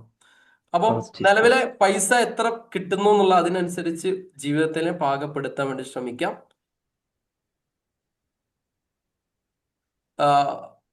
എത്രയാന്നുള്ളത് എന്താ പറയാ, നിലവിലുള്ള എത്ര ക്യാഷ് ആണോ നമുക്ക് കിട്ടുന്നത് അതിനനുസരിച്ച് നമ്മൾ ജീവിക്കാൻ വേണ്ടി ശ്രമിക്കാം. ഇപ്പൊ എത്രയൊക്കെയോ കടം പറഞ്ഞില്ലേ, അത് വീടാൻ വേണ്ടിയിട്ട് രാവും പകലും പണിയെടുക്കണം. വേറെ ഒന്നുമില്ല, നോ ഷോർട്ട് കട്ട്. രാവും പകലും പണിയെടുക്കാം. 3 തരത്തിലുള്ള ഇൻകം എങ്കിലും എന്ത് ചെയ്യാം, നമ്മൾ ഉണ്ടാക്കിയെടുക്കാം. 3 തരത്തിലുള്ള ഇൻകം. ഒന്ന് നമ്മുടെ സ്കില്ലാണ് ഏറ്റവും വലിയ സാധനം കേട്ടോ. സ്കില്ലിനെ ഇപ്പോ അഫ്സൽക്ക് പറഞ്ഞു, അഫ്സൽക്കാക്ക് ഇനി ദുനിയാവിൽ ഏത് കോണിൽ പോയി പിടിച്ചേക്കാം. ലാംഗ്വേജ് ഒരു പ്രശ്നമാണോ? ഫുള്ള് ഓൺലൈനാണ് പഠിച്ചത്. നിങ്ങൾ ആലോചിച്ച് നോക്കി. ഇതേപോലെ വലിയ കോഴ്സും കൊടുത്തിട്ടുണ്ടാവില്ല, 2000 3000 5000 ഒക്കെ കൊടുത്തിട്ടായിരിക്കും പഠിച്ചില്ല. പക്ഷെ മൂപ്പരുടെ മനസ്സിലുള്ള ഒരു ആഗ്രഹം കൂടി അതിനകത്ത് ഉണ്ടാവും കേട്ടോ. എല്ലാവർക്കും കഴിഞ്ഞോണമെന്നില്ല, ഒരാഗ്രഹം ഉണ്ട് ഇങ്ങനെ ആണ് കിട്ടിയിട്ട് അതിന് വിടുള്ളൂ എന്നുള്ളത്. അങ്ങനെ പോകണം, അങ്ങനെ പോയാൽ കിട്ടും. അപ്പോൾ സ്കില്ല് അപ്ഗ്രേഡ് ചെയ്യുക. ഈ കമ്മ്യൂണിക്കേഷൻ സ്കില്ലൊക്കെ ഭയങ്കര സാധനമാണ്. കമ്മ്യൂണിക്കേഷൻ സ്കില്ല് കിട്ടിയാൽ എവിടെയും പിടിച്ചു വെക്കാം. അപ്പൊ സ്കില്ല് വഴി നമുക്ക് പൈസ ഉണ്ടാക്കണം. ഇപ്പൊ ഞാൻ ഏറ്റവും കൂടുതൽ നിലനിന്ന് പോകുന്ന സ്കില്ല് ഉപയോഗിച്ചിട്ടാണ് എൻ്റെ മാർക്കറ്റിംഗ്, എൻ്റെ കപ്പാസിറ്റി. എനിക്കൊരു ഏത് അക്കൗണ്ട്സ് കണ്ടു കഴിഞ്ഞാൽ എത്ര പൊട്ടി പൊളിഞ്ഞു കഴിഞ്ഞാലും ഒരു 1/2-3/4 മണിക്കൂർ അതിന്മേൽ ഇരുന്ന്, അല്ലെങ്കിൽ ഒരു അക്കൗണ്ടന്റിനോട് വർത്താനം പറഞ്ഞു കഴിഞ്ഞാൽ തന്നെ എനിക്ക് മനസ്സിലാവും എൻ്റെ പ്രശ്നം എന്താണെന്നുള്ളത്. അത് എൻ്റെ സ്കില്ല. ഞാൻ ഒരുപാട് കാലം പൊട്ടി പൊളിഞ്ഞ അക്കൗണ്ട്സ് ചെയ്ത് ഞാൻ പഠിച്ചൊരു സ്കില്ലാണത്. രണ്ടാമത്തത്, സ്കില്ല് ഉപയോഗിച്ച് കിട്ടുന്ന മറ്റൊരു, ഇപ്പം എൻ്റെ ഒരുപാട് കോഴ്സുകൾ സെയിലായി പോകുന്നുണ്ട് മാർക്കറ്റിൽ. ഇഷ്ടംപോലെ കോഴ്സുകൾ, GST, X, ഇങ്ങനെ ഒരുപാട് കോഴ്സുകളുണ്ട്.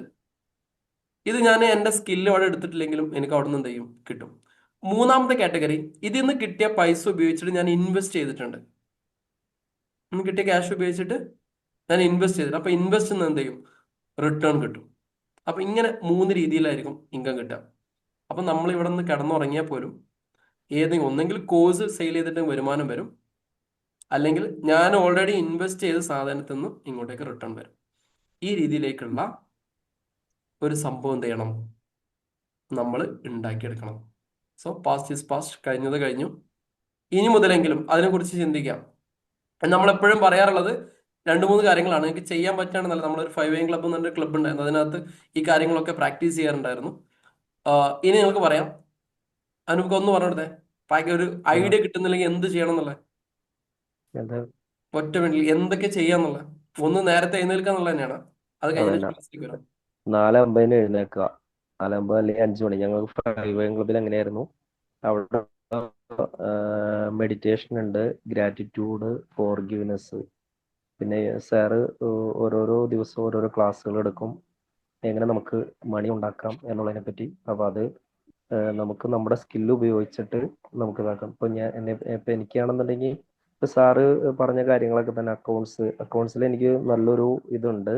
അപ്പോൾ സാർ എപ്പോഴും എന്നോട് പറയും, ഒരു യൂട്യൂബ് ചാനൽ തുടങ്ങ്, അല്ലെങ്കിൽ സാർ ഇപ്പോൾ ചെയ്യുന്ന മാതിരി ഒരു വെബ്സൈറ്റ് ക്രിയേറ്റ് ചെയ്തിട്ട് ആ ഒരു ഇതിൽ വന്നിട്ട് ഇതുമാതിരി ക്ലാസ്സുകളൊക്കെ എടുക്കുക. അപ്പോൾ അതിലൂടെ നല്ലൊരു ഇൻകം കിട്ടും എന്ന് പറയും. ഇപ്പം എന്നെ സംബന്ധിച്ചിടത്തോളം എൻ്റെ വൈഫ് സൈക്കോളജിസ്റ്റ് ആണ്. ഇപ്പോൾ സാറ് പറഞ്ഞ മാതിരി 2 PG ഉണ്ട്, കോളേജ് ലെക്ചററാണ്, അതോടൊപ്പം തന്നെ സൈക്കോളജിസ്റ്റും ആണ്. അപ്പോൾ ഞങ്ങളുടെ ഈ 5 AM ക്ലബിൽ തന്നെ കുറച്ച് ക്ലാസ്സുകളൊക്കെ എടുത്തിട്ടുണ്ട്. അതുപോലെ തന്നെ പുറത്തൊക്കെ പോയി ഓറിയന്റേഷൻ പ്രോഗ്രാംസ് ഒക്കെ ഇതുമാതിരി ചെയ്തു കൊടുക്കാറ്. അപ്പോൾ നമ്മൾ നമ്മുടെ സ്കില്ലിനെ നമ്മൾ മണി ഉണ്ടാക്കാനുള്ള ഒരു വഴിയായിട്ട് കാണുക. അതാണ് ഇതിൽ മെയിനായിട്ട് പറയാനുള്ളത്. ഓക്കെ, അപ്പൊ പറഞ്ഞു വരുന്നത് ഇതാണ്. അപ്പൊ എല്ലാവർക്കും പറ്റും. ഇപ്പൊ യൂട്യൂബ് ചാനൽ തുടങ്ങുക എന്നുള്ള വലിയ വിചാരിക്കും അത് ഭയങ്കര പണിയല്ലേ എന്നുള്ളത്. ഭയങ്കര പണിയൊക്കെ തന്നെയാണ് യൂട്യൂബ് ചാനൽ തുടങ്ങുക എന്നുള്ളത്. എന്താ പറയുക, ഓൺലൈനിൽ കയറിയിട്ട് മുഖം ഒരു വികാരം ഇല്ലാത്ത ക്യാമറയുടെ മുമ്പിൽ സംസാരിക്കുക എന്ന് പറഞ്ഞാൽ അത്ര ചെറിയ പണിയൊന്നുമല്ല. അത് അഫ്സൽക്ക് പഠിച്ച ഭാഷനെക്കാട്ടിലും വലിയ പണിയാണ്. അത് അങ്ങ് വീഡിയോ എടുത്തു കഴിഞ്ഞാൽ തരും. ഇന്ന് പറയാനൊക്കെ വേണമെങ്കിൽ ചലഞ്ച് ആയിട്ട് ഞാൻ പറയാം. നിങ്ങൾക്ക് പറ്റുന്നുണ്ടെങ്കിൽ ക്ലാസ് കഴിഞ്ഞ ഉടനെ നിങ്ങൾ ക്ലാസ്സിനെ കുറിച്ച് 2 മിനിറ്റ് വീഡിയോ ചെയ്യും. നിങ്ങൾ ഇന്ന് അറ്റൻഡ് ചെയ്ത ക്ലാസ്സിനെ കുറിച്ച് 2 മിനിറ്റ് വീഡിയോ ചെയ്യാൻ പറഞ്ഞു കഴിഞ്ഞാൽ പോലും നിങ്ങൾക്ക് കഴിയൂല. ക്യാമറ എന്ന് പറഞ്ഞ സാധനം അത്ര വലിയ സാധനമാണ്. ശ്രമം നടത്തി നോക്കി, കഴിയൂല. ഒരു 50-60 വീഡിയോ എങ്കിലും നിങ്ങൾ ഡിലീറ്റ് ചെയ്തിട്ട് നിങ്ങൾ ഇടുള്ളൂ. ഇടുകയാണെങ്കിൽ, ഇടുന്നവന്റെ കഥ പറഞ്ഞു കേട്ടോ. ചില നമ്മൾ ആളുകൾക്ക് പണ്ട് ചെയ്തിട്ടുണ്ടായിരുന്നു, ഇവരൊക്കെ നമ്മൾ പ്രാക്ടീസ് ചെയ്ത് എടുത്ത ആളുകളാണ്. ആ 5 AM ക്ലബിലെ ആളുകൾ നമ്മൾ പ്രാക്ടീസ് നമ്മൾ ചെയ്ത് വീഡിയോ എങ്ങനെ ചാലഞ്ച് ഒക്കെ സംസാരിക്കണം എന്നുള്ള ചെയ്തിട്ടുണ്ട്. രീതിയിൽ എടുത്ത ആളുകളാണ്.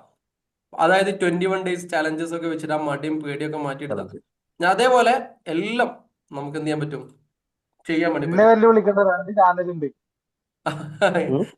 ഓക്കെ, അഫ്സൽഖാനെ വെല്ലുവിളിക്കുന്നില്ല. എനിവേ, ഇനി പറയുന്നത് ശ്രദ്ധിച്ചോളെ.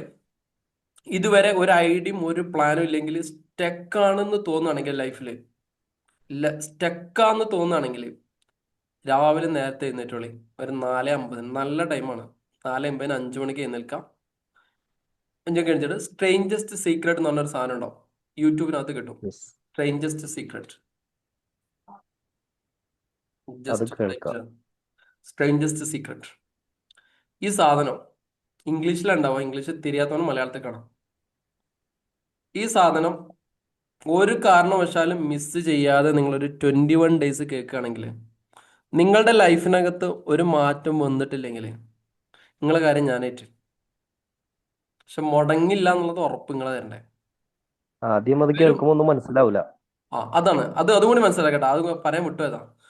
ഒരാഴ്ച കേൾക്കുമ്പോൾ നിങ്ങൾക്ക് ഇയാൾക്ക് പിരാന്താന്ന് തോന്നും, എന്താ തോന്നുന്നു, ഒന്നും തിരിയൂല. മനസ്സിലാവില്ല. പുതിയൊരു വഴി തുറന്നു തരട്ടെ. തന്നെയാണ് സ്ട്രേഞ്ചർ സീക്രട്ട് കേൾക്കുക, മുടങ്ങാതെ കേൾക്കുക. ഒരു 5-6 ദിവസമാകുമ്പോൾ ചിലപ്പോൾ നിങ്ങൾ എന്നെ വിളിക്കും, അല്ലെങ്കിൽ ഗ്രൂപ്പിൽ നിന്ന് അനൂപ്ഖാനെ തപ്പും. അന്നാ പറഞ്ഞ ചെങ്ങായി അതിനകത്തുണ്ടാ, അവനോടൊന്ന് ചോദിച്ചു നോക്കിയാലോ അടുത്തെന്താ ചെയ്യേണ്ടതെന്നുള്ള.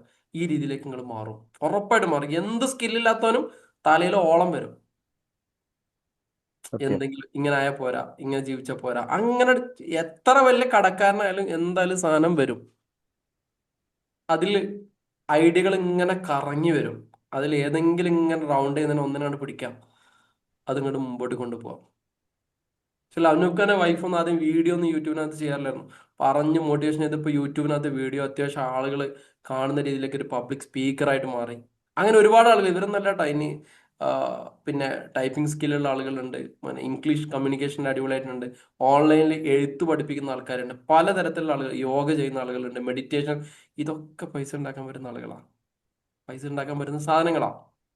അപ്പം ഒന്ന് ട്രൈ ചെയ്യാം. ഇതാണ് കടത്തുനിന്ന് രക്ഷപ്പെടാൻ ആദ്യം ചെയ്യണ പണി. നേരത്തെ എഴുന്നേൽക്കാം. എഴുന്നിട്ട് ഈ സ്ട്രേഞ്ചസ് സീക്രട്ട് ബുക്കല്ല കേട്ടോ, സ്ട്രേഞ്ചസ്റ്റ് സീക്രട്ട്, അതൊരു വോയിസ് ആണ്. അല്ല, ഒരു 30 മിനിറ്റ് ഉണ്ടാവും. മലയാളം വെർഷൻ ഉണ്ട് അത്. മലയാളം വേർഷൻ ജസ്റ്റ് ഒന്ന് ടൈപ്പ് യൂട്യൂബിനകത്ത് എൻ്റെ ആരെങ്കിലും കണ്ടാൽ മതി. ഞാൻ ചെയ്തിട്ടില്ല, അത് ചെയ്യണമെന്ന് വിചാരിച്ചിട്ടുണ്ടായിരുന്നു, സമയം കിട്ടത്തില്ല. അപ്പോൾ അഫ്സൽക്ക് വേണമെങ്കിൽ ഒന്ന് ട്രൈ ചെയ്തോളാം. ആ ഒരു വോയിസ് ഒന്ന് ഡബ് ചെയ്തിട്ട് നിങ്ങളുടെ ഇതിൽ, കാരണം ഇത് ഭയങ്കര, അതിന് ഏത് ഓഡിയോ എടുത്തു കഴിഞ്ഞാലും അതിനകത്ത്, കാരണം റിപ്പീറ്റേറ്റീവ് ആയിട്ട് ആളുകൾ ഇത് കേട്ടോണ്ടിരിക്കും. അഫ്സൽക്ക് ഇത് ഇടുകയാണെങ്കിൽ അഫ്സൽക്ക് തന്നെ സാധനം തന്നെ നമുക്ക് പരിചയപ്പെടുത്തി കൊടുക്കാം. റിപ്പീറ്റേറ്റീവ് ആയി ആളുകൾ കേട്ടോണ്ടിരിക്കും. ഏൾ നൈറ്റിംഗേൽ എന്ന് പറഞ്ഞാൽ വളരെ പ്രശസ്തമായിട്ടുള്ള ഒരാളാണ്. അവരുടെ ഒരു സംഭവമാണ്. ആ ഒറ്റ സാധനം കേട്ടാൽ മതി. സ്റ്റാർട്ടിങ്ങിൽ ഒന്നും മനസ്സിലാവില്ല, പിന്നെ കുറെ സ്റ്റാർട്ടിങ് ഇങ്ങനെ അതൊന്നും കേട്ട് അത് കേട്ട് കഴിയുമ്പോൾ മനസ്സിലാക്കണേ. അനൂക്ക പറഞ്ഞ കാര്യം ഒന്നും മനസ്സിലാവില്ല, വട്ടാണെന്നൊക്കെ തോന്നിപ്പോവും. പക്ഷെ എന്താ ഞാൻ സ്ഥിരമായിട്ട് കേൾക്കാം. പക്ഷെ കുറച്ച് കഴിയുമ്പോൾ നിങ്ങൾക്ക് എവിടെയെങ്കിലുമൊക്കെ സ്ട്രൈക്ക് ചെയ്യും, ആ പറയുന്നതിൽ എന്തൊക്കെയോ കാര്യങ്ങൾ ഉണ്ടെന്ന്. അപ്പൊ നിങ്ങൾ അത് ശ്രദ്ധിക്കാൻ തുടങ്ങും. അതിന്റെ സ്പെല്ലിംഗ് ഒന്ന് കറക്റ്റ് പറയോ? ആ സ്ക്രീനിൽ അത് ആരോ ഒരാൾ ഇട്ടിട്ടുണ്ട്. ടൈപ്പ് ചെയ്തിട്ടുണ്ടല്ലോ. നൈറ്റിംഗലിന്റെ ഓഡിയോ വേണമെങ്കിൽ ഞാൻ ഗ്രൂപ്പ് 4 പോസ്റ്റ് ചെയ്യാം. ഓഡിയോ, അതെ അതെ, അബ്ബാസ് ചെയ്താൽ മതി, ഓക്കെ, ഞാൻ ഗ്രൂപ്പിൽ ഇടാം. ഗ്രൂപ്പിലിടാം. ഗ്രൂപ്പ് 7 നാലാമത്തെ ഗ്രൂപ്പിലാന്ന് തോന്നുന്നുണ്ട്. ഇത് നിങ്ങൾക്ക് അക്കൗണ്ട്സിനെക്കാട്ടിലും ഏറ്റവും പ്രധാനപ്പെട്ട ഒരു കാര്യമായതുകൊണ്ടാണ് ഈ സാധനം ഞാൻ ആദ്യത്തെ സെഷനിൽ പറഞ്ഞത്. കാരണം എവിടേക്കോ നിങ്ങൾ സ്റ്റക്ക് ആയിട്ടുണ്ടെങ്കിൽ അവിടെ നിന്ന് നിങ്ങൾ കയറി വരണം. അതിന് വേണ്ടിയിട്ടാണ്. നിങ്ങൾ ആരും കൊടുങ്ങില്ല, എല്ലാവരും ഒരു ദിവസം സക്സസ് ആയിട്ട് നമ്മുടെ മുമ്പിൽ തന്നെ വരും. ആ ഇതിൽ തന്നെ സംഭവിക്കട്ടെ. ഓക്കെ, നിങ്ങൾക്ക് ആരൊക്കെ ചോദിക്കുന്ന സ്ക്രീൻ ഞാൻ ഒന്ന് ഷെയർ ചെയ്ത് കാണിച്ചു തരാം, അത് മനസ്സിലാവാൻ വേണ്ടിയിട്ട്. സ്ക്രീൻ കിട്ടിയപ്പോ ഇതുകൂടി കണ്ടതിന് ശേഷം നമ്മൾ സെഷനിലേക്ക് പോകും.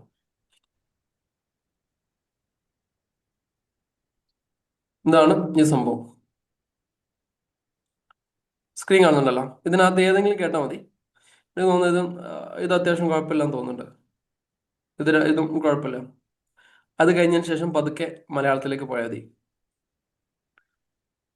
മില്യൺ കണക്കിന് ആളുകളുടെ ലൈഫിനകത്ത് മാറ്റം വരുത്തിയിട്ടുള്ള ഒരു വോയിസ് ആണ്.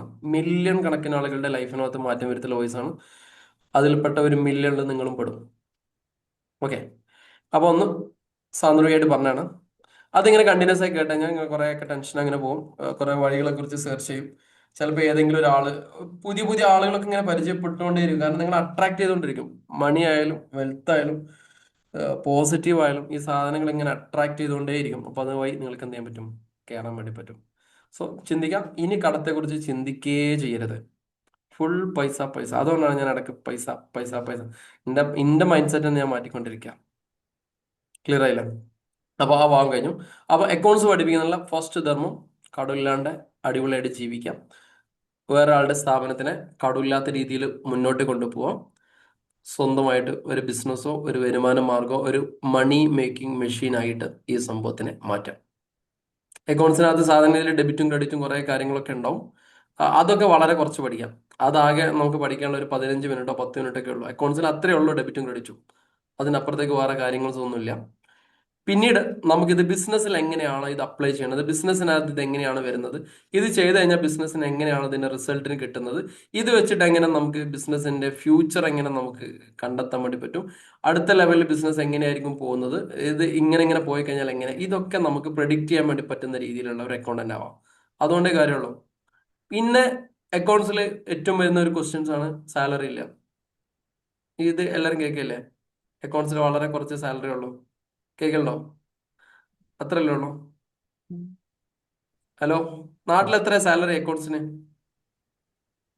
നാട്ടിൽ എത്ര സാലറി? 20. ഏറ്റവും 20 നല്ല ഹൈ സാലറിയാണ് നാട്ടിൽ 20. അല്ലെ? 20 നല്ല, നാട്ടിൽ ഏറ്റവും നല്ല സാലറി 20. ആവറേജ് എത്ര? കറക്റ്റ് ടൈപ്പ് ചെയ്യടാ. ആ കാണുന്നതാ, അത് ആ എഴുതിയില്ല, ആ സാധനമാണ് കറക്റ്റ്. 8 to 15 ഇതാണ് ആവറേജ്. ഇത് നിങ്ങൾ സമ്മതിച്ചാലും ഇല്ലെങ്കിലും 8-ന്റെ ഉള്ളിലും 15-ന്റെ ഉള്ളിലാണ്. ഞാൻ ഇഷ്ടംപോലെ ആൾക്കാരെ കാണുന്ന, എല്ലാ ദിവസവും കാണുന്ന അല്ലെ? ഒന്ന് ടൈപ്പ് ചെയ്തിട്ട് നോക്കി, 8 to 10. ഇത് 10-ലാണ് കോമൺ ആയിട്ട് വരാം. പിന്നെ കുറച്ചും കൂടി സ്റ്റാൻഡേർഡ് ആയ 12. സ്റ്റാർട്ടിങ്ങിൽ 12 വരെ അറിയും, പിന്നെ നോക്കിയിട്ട് അറിയാം, പിന്നെ നോക്കൂല, 12 തന്നെ. അതെല്ലാവരും ബിസിനസ് ഓണേഴ്സ് ഉണ്ടെങ്കിൽ അവർക്ക് റിലേറ്റ് ചെയ്യാൻ വേണ്ടി പറ്റും. ഇത് 20-25 രൂപ സാലറി കൊടുത്ത് തുടങ്ങണം. ഇതിന് പ്രധാനമായിട്ടുള്ള റീസൺ നിങ്ങൾ അക്കൗണ്ട്സ് വർക്ക് ചെയ്യാത്തതുകൊണ്ടാണ് കേട്ടോ. ഈ 8000 10,000 എന്നൊക്കെ ടൈപ്പ് ചെയ്തില്ലേ, ഇവന്മാരുടെയൊക്കെ പണി എന്തായിരിക്കും?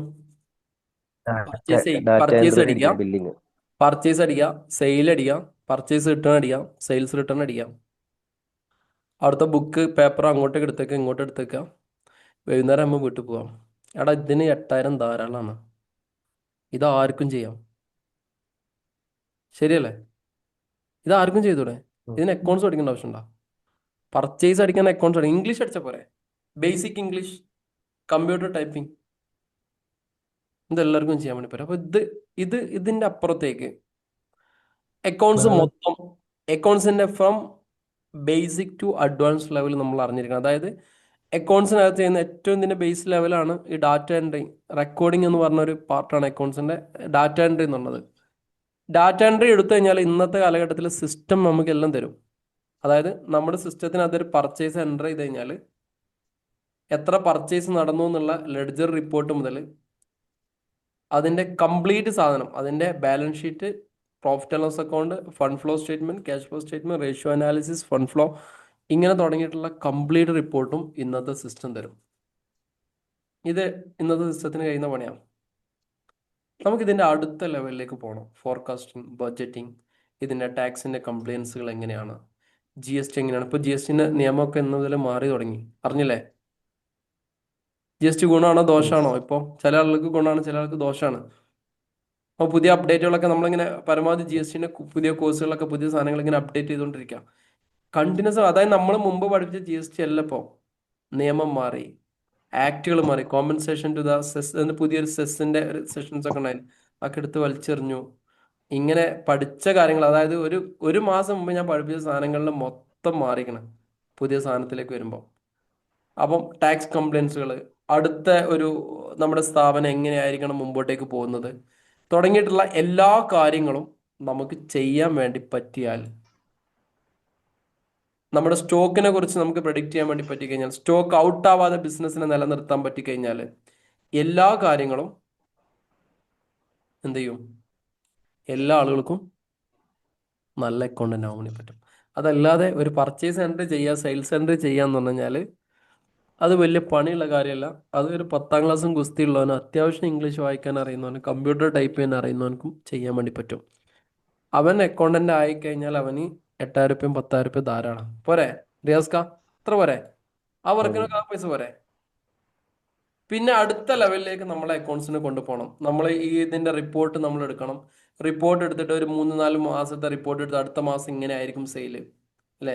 കഴിഞ്ഞ ഒരു 5-6 മാർച്ച് മാസത്തെ 5-6 മാർച്ച് മാസത്തെ സെയിൽ നമുക്ക് കിട്ടി. ഇതൊക്കെ കിട്ടാൻ മാർക്കറ്റിൽ ഇഷ്ടംപോലെ ടൂളുകളുണ്ട്. ഇതിനെ എങ്ങനെ പഠിക്കണം എന്നുള്ളതൊക്കെ ഈ മാർക്കറ്റിൽ സ്ക്രീനർ എന്നുള്ള ആപ്പ് കണ്ടിട്ടുണ്ടോ? സ്ക്രീനർ കേട്ടിട്ടുണ്ടോ ആരെങ്കിലും? കേട്ടില്ല? സ്ക്രീനർ എന്താണ്? സ്ക്രീൻ കാണുന്നില്ല? ഇതൊക്കെ നിങ്ങൾക്ക് പഠിക്കാൻ വേണ്ടി ജസ്റ്റ് ടൂളുകൾ മാത്രം തരും. നമുക്ക് എങ്ങനെയാണ് ഒരു സംഭവത്തിനെ നമ്മൾ അനലൈസ് ചെയ്യുക, എവിടെ നിന്നൊക്കെയാണ് ഡാറ്റ കിട്ടുക എന്നൊക്കെ അറിയാൻ വേണ്ടിയിട്ട് ജസ്റ്റ് ഇതാ സ്ക്രീനർ. സ്ക്രീൻ കാണുന്നില്ല?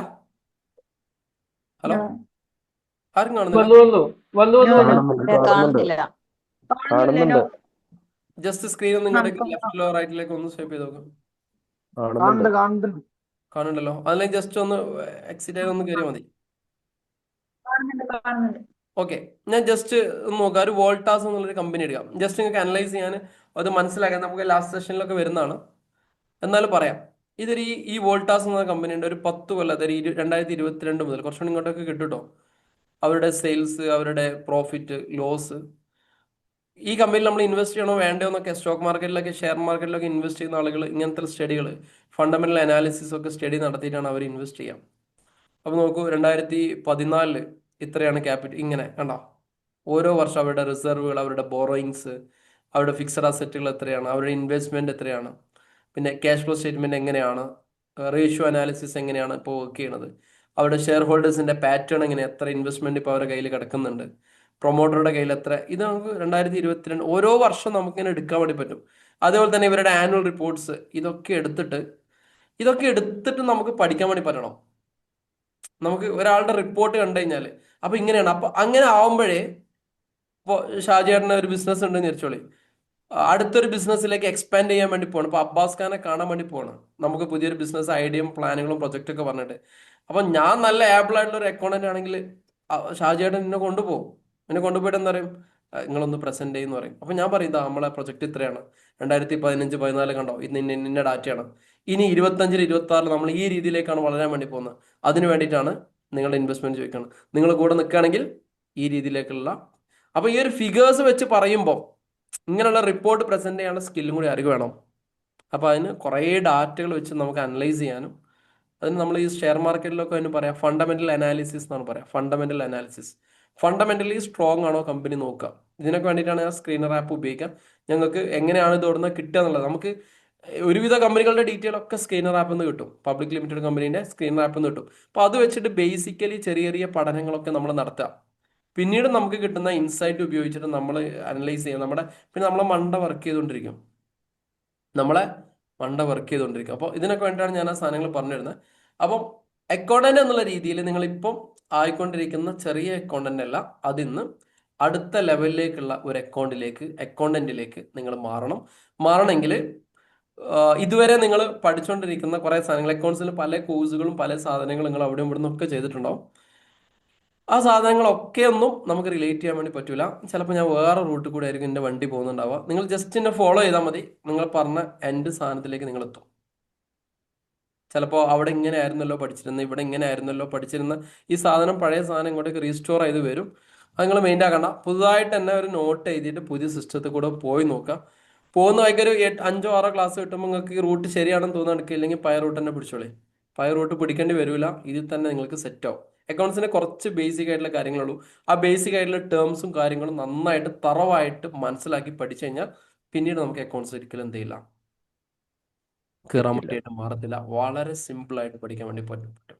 അക്കൗണ്ട്സിന്റെ ഉദ്ദേശം പറഞ്ഞു, ലക്ഷ്യം പറഞ്ഞു, നിലവിൽ നാട്ടിൽ എങ്ങനെയാണ് നടന്നുകൊണ്ടിരിക്കുന്നത് പറഞ്ഞു, നാട്ടിലെ ആളുകൾക്ക് എന്തുകൊണ്ടാണ് ഇങ്ങനെ കിട്ടുന്നതെന്ന് പറഞ്ഞു. ഇനി നിങ്ങൾക്ക് ഇതിന്റെ മുകളിലേക്ക് കിട്ടണമെങ്കിൽ നിങ്ങളുടെ സ്കില്ല് ഈ രീതിയിൽ ഇമ്പ്രൂവ് ചെയ്യണമെന്ന് പറഞ്ഞു. ഇനി നമ്മൾ അക്കൗണ്ട്സിന്റെ ടേംസിലേക്ക് പോകാം. ഇവിടെ നിന്നാണ് നമ്മൾ സ്റ്റാർട്ട് ചെയ്യുന്നത്. എന്താണ് അക്കൗണ്ടിങ്? എല്ലാവരും സംസാരിച്ച് എല്ലാവരും ആക്റ്റീവായിട്ട് ഇന്ററാക്റ്റീവ് സെഷനോട് പോകണേ. എന്താണ് അക്കൗണ്ടിങ്? What is accounting? ഇതൊക്കെ പറഞ്ഞതിന്റെ ബേസിൽ നമ്മളൊരു മുമ്പ് നമ്മൾ പഠിച്ചില്ലേനോ ഒരു ഡെഫിനിഷൻ, AICPA ഒരു ഡെഫിനിഷൻ ഉണ്ട്. Accounting is an art of recording, classifying, summarising, analysing, interpreting and reporting and recording and communicating അല്ലേ? അക്കൗണ്ട്സ് എന്ന് പറഞ്ഞാൽ ഇത് തന്നെയാണ്. ഒരുപാട് ആളുകൾ അക്കൗണ്ട്സിനെ ഡിഫൈൻ ചെയ്തിട്ടുണ്ട്, നമുക്കും ഡിഫൈൻ ചെയ്യാം. പക്ഷെ എല്ലാവരും അംഗീകരിക്കുന്ന ഒരു ഡെഫിനിഷൻ, എല്ലാവരും ഏറെക്കുറെ ഇത് ഓക്കെയാണ്, അത് സെറ്റാണെന്ന് അംഗീകരിക്കുന്ന ഒരു സംഭവമാണ് AICPA ചെയ്തിരിക്കുന്നത്. AICPA എന്ന് പറഞ്ഞാൽ അക്കൗണ്ടിങ് ഇൻസ്റ്റിറ്റ്യൂട്ട്, അങ്ങനെ പറഞ്ഞ വലിയൊരു കമ്പനിയാണ്. അതേപോലത്തെ ഓരോ ബോർഡുകൾ ഉണ്ടാവും. ആ ബോർഡുകൾ ഓരോരുത്തരും ഓരോ രീതിയിലായിരിക്കും പറയാം. അപ്പോൾ അക്കൗണ്ടിങ്ങിൻ്റെ ഈ ഒരു ഡെഫിനിഷൻ പൊതുവെ എല്ലാവരും അംഗീകരിക്കുന്ന ഒരു സംഭവമാണ്. അപ്പോൾ ആ ഒരു ഡെഫിനിഷനിനകത്ത് പറഞ്ഞ കുറച്ച് കാര്യങ്ങൾ നമുക്ക് വളരെ ഷോർട്ടാക്കി എടുത്ത് എഴുതിയാൽ എങ്ങനെയായിരിക്കും വരിക എന്നുള്ളതാണ്. ഓക്കെ, അക്കൗണ്ടിങ് എന്ന് പറഞ്ഞ സംഭവത്തിന് 5 ഫങ്ഷൻസാണ് ഉള്ളത്. Functions of accounting. ഈ 5 ഫങ്ഷൻസ് ആണ് നമ്മുടെ സ്ഥാപനത്തിൽ നമ്മൾ ചെയ്യുന്നത്. സ്പെല്ലിംഗ് മിസ്റ്റേക്ക് നോക്കണ്ട, ഓടിച്ചു പോവാം. 5 ഫങ്ഷൻസ് അല്ല. ആദ്യത്തെ accounting is an art of recording അല്ലേ? ഫസ്റ്റ് ഫങ്ഷൻ എന്ന് പറയുന്നത് റെക്കോർഡിംഗ്. രണ്ടാമത്തെ ഫങ്ഷൻ ക്ലാസിഫൈങ്. പറഞ്ഞ ഇക്വേഷനിൽ തന്നെ ക്ലാസിഫൈങ് ആണ്. മൂന്നാമത്തത് സമ്മറൈസിങ്. ഇത് വളരെ കുറച്ച് പറഞ്ഞിട്ട് പോലെ സമ്മറൈസിങ്. പിന്നുള്ളത് നാലാമത്തത് അനലൈസിങ്.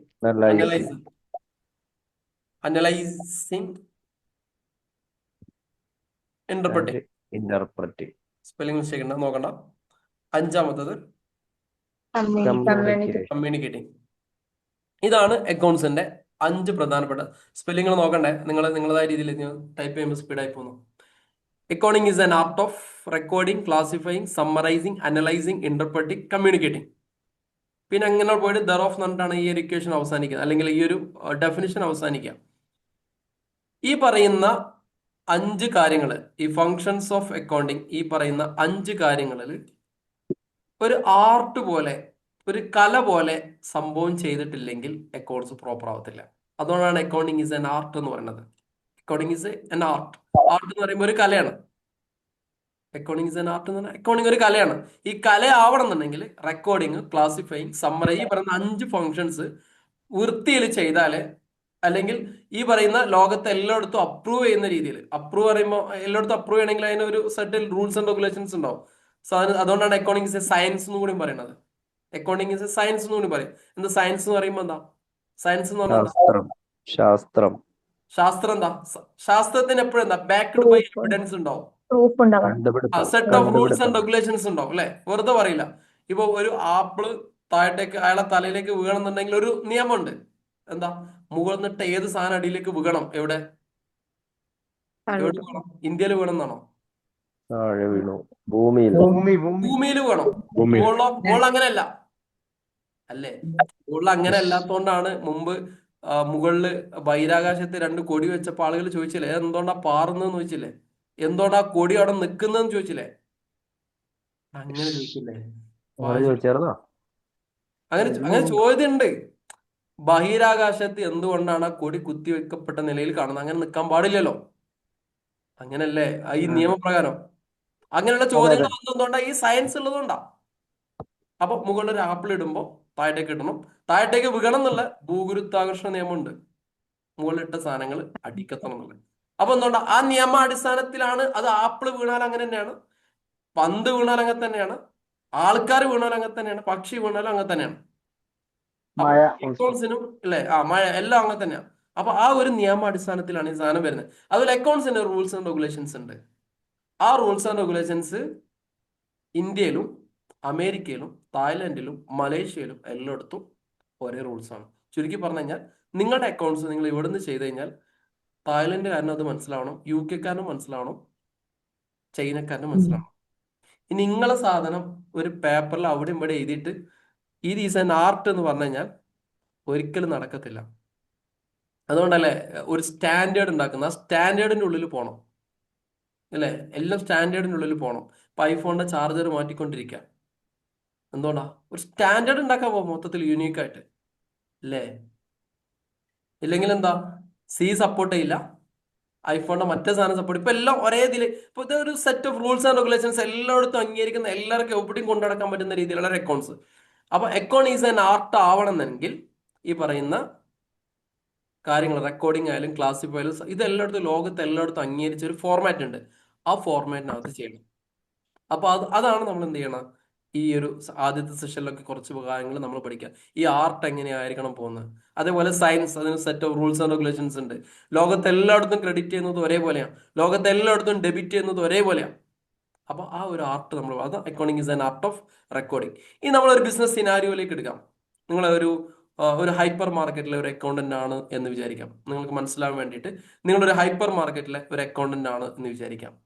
ഈ പറയുന്ന 5 ഫംഗ്ഷൻ ആണ് നിങ്ങൾ ആസ് എൻ അക്കൗണ്ടന്റ് എന്നുള്ള രീതിയിൽ ആ ഹൈപ്പർ മാർക്കറ്റിൽ ചെയ്യേണ്ടത്. ഒരു ഹൈപ്പർ മാർക്കറ്റിൽ എന്തൊക്കെ കാര്യങ്ങളായിരിക്കും നടക്കുക? ഇപ്പൊ നിങ്ങളൊരു ABC എന്ന് പറഞ്ഞ ഒരു ഹൈപ്പർ മാർക്കറ്റിലെ ഒരു അക്കൗണ്ടന്റ് ആയിട്ട് നിങ്ങളെ അപ്പോയിന്റ് ചെയ്തു എന്ന് വിചാരിച്ചോളൂ. ABC എന്ന് പറഞ്ഞിട്ടുള്ള ഒരു സ്ഥാപനത്തിലെ ഒരു അക്കൗണ്ടന്റ് ആയിട്ട് നിങ്ങളെ അപ്പോയിന്റ്മെന്റ് ചെയ്തു എന്ന് വിചാരിച്ചോളൂ. ഹൈപ്പർ മാർക്കറ്റിൽ അവിടെ എന്തൊക്കെ കാര്യങ്ങളായിരിക്കും നടക്കുന്നുണ്ടാവും? ഒന്ന് പറയൂ. പർച്ചേസ്, സെയില്, പർച്ചേസ് നടക്കുന്നുണ്ടോ അല്ലെ? sales. പർച്ചേസ് നടക്കുന്നുണ്ടാവും, Sales. നടക്കുന്നുണ്ടാവും. പിന്നെ സാലറി, Inventory. റെന്റ്, സാലറി ഉണ്ടാവും, റെന്റ് ഉണ്ടാവും. എല്ലാവരും പറയട്ടെ, എല്ലാവരും ഒന്ന് ഇന്ററാക്റ്റീവ് ആവേ. തുടക്കത്തിൽ നമ്മൾ പതുക്കെ മെല്ലെ ഇങ്ങനെ കയറി വരുള്ളൂ. പിന്നെ purchase return, sales return, purchase return ഉണ്ടാവും, സെയിൽസ് റിട്ടേൺ ഉണ്ടാവും. പിന്നെ Sundry debtors.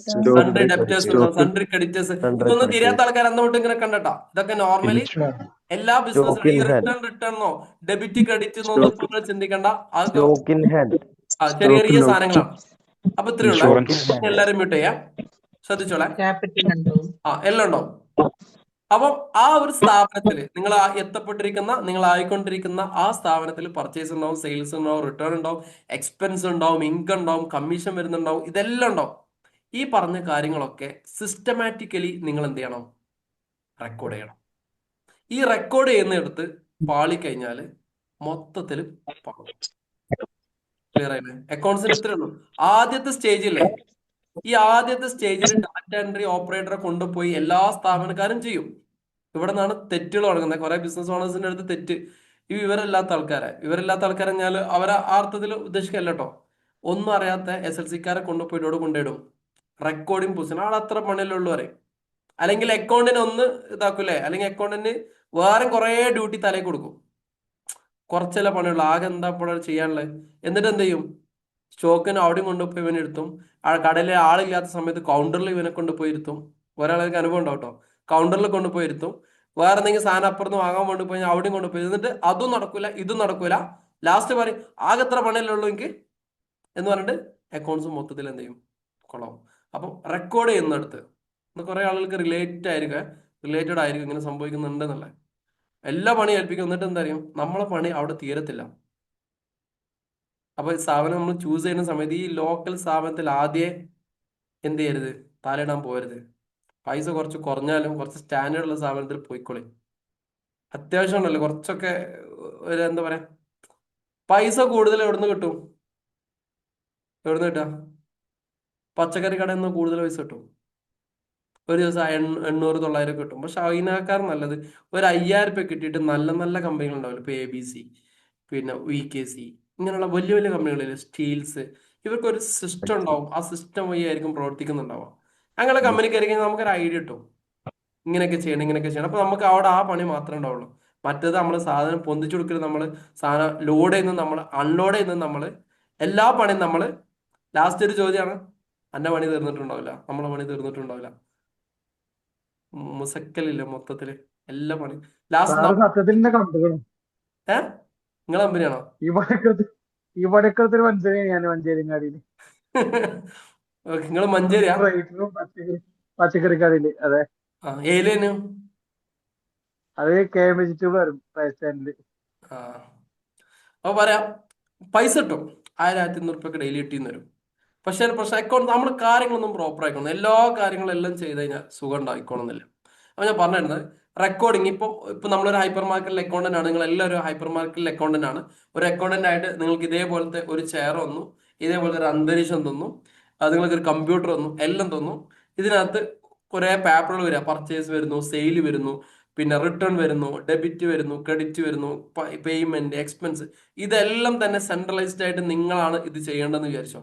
ഈ ചെയ്യുന്നിടത്ത് കലാപരമായിട്ട് എങ്ങനെയാണോ അക്കൗണ്ട്സിന്റെ നിയമം എങ്ങനെയാണോ പറയുന്നത് അത് പ്രകാരം വൃത്തിയിൽ ചെയ്ത് കഴിഞ്ഞാൽ നമ്മളെ 90% പണികൾ കുറഞ്ഞു. ഇവിടെ എന്ത് തെറ്റോ ഇതെല്ലായിടത്തും ബാധിക്കും. ഇവിടെ തെറ്റിക്കഴിഞ്ഞാൽ ക്ലാസിഫയിങ്ങിൽ തെറ്റി, സമ്മറൈസിംഗിൽ തെറ്റി, അനലൈസിംഗിൽ തെറ്റി, കമ്മ്യൂണിക്കേഷനിൽ തെറ്റി, ഇന്റർപ്രിട്ടേഷനിൽ തെറ്റി, ഫണ്ട് ഫ്ലോയിൽ തെറ്റി, മൊത്തത്തിൽ തെറ്റി. അതായത് അക്കൗണ്ട്സിന്റെ ഭാഷയിൽ പറഞ്ഞു കഴിഞ്ഞാൽ ജേണൽ തെറ്റിക്കഴിഞ്ഞാൽ ലെഡ്ജർ തെറ്റും, ട്രയൽ ബാലൻസ് തെറ്റും. ഇത് തെറ്റിക്കഴിഞ്ഞാൽ ട്രേഡിംഗ് അക്കൗണ്ട് തെറ്റും, ട്രേഡിംഗ് അക്കൗണ്ട് തെറ്റിയ പ്രോഫിറ്റ് ആൻഡ് ലോസ് അക്കൗണ്ട് തെറ്റും, ഇത് തെറ്റിക്കഴിഞ്ഞാൽ ബാലൻസ് ഷീറ്റ് തെറ്റും. ഇതുകൊണ്ട് തുടങ്ങിക്കഴിഞ്ഞാൽ fund flow, cash flow, ratio analysis തുടങ്ങിയിട്ടുള്ള ബഡ്ജറ്റിംഗ്, സിനാരിയോ അനാലിസിസ്, കംപ്ലീറ്റ് സാധനങ്ങൾ തെറ്റും. ഞാൻ ഇപ്പോൾ നിങ്ങൾക്ക് പറയാൻ വേണ്ടിയിട്ട് ഇത്രേ ഉള്ളൂ. നിങ്ങൾ എഴുതുന്നിടത്ത് തെറ്റിക്കഴിഞ്ഞാൽ ഫുള്ള് തെറ്റി, അക്കൗണ്ട്സ് അല്ലാത്ത രീതിയിൽ പറഞ്ഞാൽ. അപ്പൊ നമ്മളിത് എങ്ങനെയാണ് ജേണൽ എങ്ങനെയാണ് ചെയ്യുന്നത് പഠിക്കും, ലെഡ്ജർ എങ്ങനെയാണ് ചെയ്യുന്നത് പഠിക്കും, ട്രയൽ ബാലൻസ് എങ്ങനെയാണ് പ്രോപ്പറായിട്ട് ചെയ്യുന്നത് പഠിക്കും, trading account, profit and loss account, balance sheet, fund flow, cash flow, ratio analysis, ഈ രീതിയിലേക്കായിരിക്കും നമ്മൾ എന്ത് ചെയ്യാൻ പോവാം. അത് കഴിഞ്ഞിട്ട് പക്ഷേ എങ്ങനെയാണ് നമുക്കൊരു ബഡ്ജറ്റിംഗ്, എങ്ങനെയാണ് ഇതിന്റെ ടാക്സും കാര്യങ്ങളൊക്കെ എങ്ങനെ വരുന്നത്, ഇങ്ങനെ കഴിഞ്ഞായിരിക്കും നമ്മളെ കോഴ്സുകൾ മുമ്പോട്ട് പോകുന്നത്. ഈ ഒരു ബേസിക് സെഷൻ കഴിഞ്ഞ് കഴിഞ്ഞാൽ ഒരു ഉൽപാദന കമ്പനികൾ, നമ്മുടെ നാട്ടിലുണ്ടാകുന്ന കമ്പനികൾ, ഉൽപാദന കമ്പനികളുടെ അക്കൗണ്ട്സ് എങ്ങനെയാണ്, ട്രേഡിംഗ് കമ്പനികളുടെ അക്കൗണ്ട്സ് എങ്ങനെയാണ്, സർവീസിന്റെ അക്കൗണ്ട്സ് എങ്ങനെയാണ്, ഇങ്ങനെ പറഞ്ഞ കുറച്ച് കാര്യങ്ങൾ കൂടി പറഞ്ഞിട്ടായിരിക്കും 6 months കൊണ്ട് നമ്മൾ എന്ത് ചെയ്യാം, അവസാനിപ്പിക്കുക. അപ്പോൾ സൂപ്പർ മാർക്കറ്റിലെ അക്കൗണ്ടന്റ് ആയിട്ടുള്ള നിങ്ങൾ അവിടെ വരുന്ന എല്ലാ കാര്യങ്ങളും എന്ത് ചെയ്യണം, റെക്കോർഡ് ചെയ്യണം. ഈ റെക്കോർഡ് ചെയ്യാൻ അക്കൗണ്ട്സിൽ ഉപയോഗിക്കുന്ന ഒരു ടൂളാണ് ജേണൽ എന്ന് മാത്രം ഇപ്പൊ മനസ്സിലാക്കാം. നമ്മളിപ്പോൾ എഴുതണല്ലേ, സെയിൽ റെക്കോർഡ് ചെയ്യുന്ന ടൂളാണ് ജേണൽ, പർച്ചേസ് റെക്കോർഡ് ചെയ്യുന്ന ടൂളാണ് ജേണൽ, എക്സ്പെൻസ് റെക്കോർഡ് ചെയ്യുന്ന ടൂളാണ് ജേണൽ, ഇൻകം റെക്കോർഡ് ചെയ്യുന്ന ടൂളാണ് ജേണൽ. ക്ലിയർ ആയല്ലോ? അപ്പോൾ ആദ്യത്തെ അക്കൗണ്ട്സിലെ ആദ്യത്തെ ഫംഗ്ഷൻ റെക്കോർഡിംഗ് ആണ്. റെക്കോർഡിംഗ് ചെയ്യാൻ വേണ്ടിയിട്ട് അക്കൗണ്ട്സിൽ ഉപയോഗിക്കുന്ന ടൂൾ എന്ന് പറയുന്നത് ജേണൽ.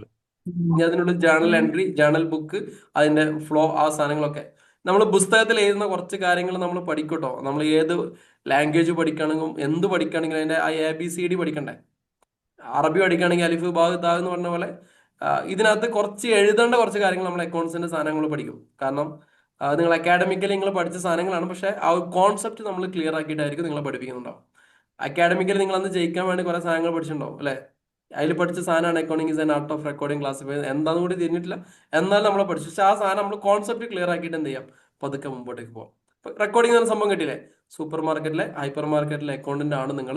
അവിടെ വരുന്ന ഈച്ച് ആൻഡ് എവറി ട്രാൻസാക്ഷൻ അവിടെ ശ്രദ്ധിക്കേണ്ടത് മോണിറ്ററി ടേംസ് ആയിട്ടുള്ള ട്രാൻസാക്ഷൻസ് മാത്രം നമ്മൾ റെക്കോർഡ് ചെയ്യുള്ളൂ. പൈസയുമായി ബന്ധപ്പെട്ട കാര്യങ്ങൾ, പണവുമായി ബന്ധപ്പെട്ട കാര്യങ്ങൾ, പണവുമായി ബന്ധപ്പെട്ടെന്ന് പറയുമ്പോൾ ഇന്നത്തെ കാലഘട്ടത്തിൽ പൈസയുമായി ബന്ധപ്പെട്ട എല്ലാം, പൈസയുമായി ബന്ധപ്പെട്ട പൈസ വരും. പിന്നെ ബാങ്കിലെ ഹലോ ക്യാഷ് ഇൻ ഹാൻഡ്, ഇല്ലേ, ക്യാഷ് അറ്റ് ബാങ്ക്, ക്യാഷ് വരും, ക്യാഷ് അറ്റ് ബാങ്ക് വരും. പിന്നെ സാലറി, കമ്മീഷൻ, പൈസയുമായി ബന്ധപ്പെട്ട സാലറി വരും. മണി ടേംസ് എന്ന് മണി ഉദ്ദേശിക്കുന്ന ഇന്നത്തെ കാലഘട്ടത്തിൽ എന്തൊക്കെയാണെന്നറിയോ? പൈസ, ബാങ്ക്, പിന്നെ ബാങ്ക്, സ്റ്റോക്ക്, സ്റ്റോക്ക്, പിന്നെ ഡെപ്റ്റേഴ്സ്. ഈ ക്രിപ്റ്റോ ഒക്കെ ഇതിനകത്ത് വരും കേട്ടോ. ആ ക്രിപ്റ്റോ കറൻസികൾ, ഈ bit coin, ethereum, Tron, USDT, ഇതൊക്കെ ഈ കാറ്റഗറിയിൽ വരും. ഇന്ന് നമ്മൾ അതിനെ വേറെ രീതിയിലൊക്കെ യൂസ് ചെയ്യുന്ന ആളുകളുണ്ട് മണി ലോണ്ടറിങ്ങിനൊക്കെ വേണ്ടിയിട്ട്. നമ്മൾ ആ ഒരു പാർട്ട്, ക്രിപ്റ്റോന്റെ പാർട്ട് മാത്രം നമ്മൾ വേറെ സെപ്പറേറ്റ് ക്ലാസ്സിനകത്ത് പറയും. ക്രിപ്റ്റോ ഇന്ന് UAE-ലൊക്കെ എന്താ പറയാ, പൈസക്ക് പകരമായിട്ട് യൂസ് ചെയ്യുന്നുണ്ട് രീതിയിലേക്ക് കാര്യങ്ങൾ മുമ്പോട്ട് പോയിട്ട്. UAE-ൽ മാത്രമല്ല, അടുത്ത കാലത്ത് ഇന്നലെ കഴിഞ്ഞ ദിവസം ബാംഗ്ലൂരിൽ ഞാൻ പോയ സമയത്ത് അവിടെ ഈ സാധനം ഞാൻ കണ്ടു, ക്രിപ്റ്റോന്റെ ATM മെഷീൻ. UAE-ൽ ഞാൻ മുമ്പ് പോയ സമയത്ത് ബർദുബായിൽ ഞാൻ സാധനം കണ്ടിട്ടുണ്ട്, ഇലക്ട്രോണിക് സിറ്റിയിൽ അവിടെ ഞാൻ സാധനം കണ്ടിട്ടുണ്ട്. ഇത് എല്ലായിടത്തും വ്യാപകമായിട്ട് വരും. അപ്പം പൈസക്ക് പകരം ഒരു യൂസ് ചെയ്യുന്ന ഒരു സാധനം നമ്മുടെ നാട്ടിലൊക്കെ ഇപ്പോൾ എല്ലാവരും കേൾക്കുന്നത് USDT, പിന്നെന്തല്ലേ ബിറ്റ് കോയിൻ ഒക്കെ ഇടില്ലേ, ഇതേറിയം, ട്രോൺ, ബിറ്റ് കോയിൻ കേട്ടില്ല എല്ലാവരും? BTC. ഇതിനെക്കുറിച്ചൊക്കെ അക്കൗണ്ടന്റിന് ഇതിനെക്കുറിച്ചൊക്കെ നല്ല നോളജ് വേണം. ഇത് കേൾക്കുമ്പോൾ നമ്മൾ ഉഡായിപ്പ് എന്ന് ആദ്യം പറയരുത്. ഇതിന്റെ ഒരു ഉഡായിപ്പ് വശം ഉണ്ട്, അതിനെക്കുറിച്ച് നമ്മൾ അറിയണം. ഉഡായിപ്പ് വശം ഉണ്ട്. ആ, പണ്ടത്തെ ക്യാഷിന്റെ ഒരു ഫോം തന്നെയാണ് ഇപ്പോഴത്തെ ഡിജിറ്റൽ കറൻസിയിൽപ്പെട്ട ഒരു സാധനമാണ്. ഡിജിറ്റൽ കറൻസി എന്നല്ല, ഇപ്പൊ ഗവൺമെന്റ് അതിനെ വിളിക്കുന്നത് വെർച്വൽ കറൻസി എന്നാണ്.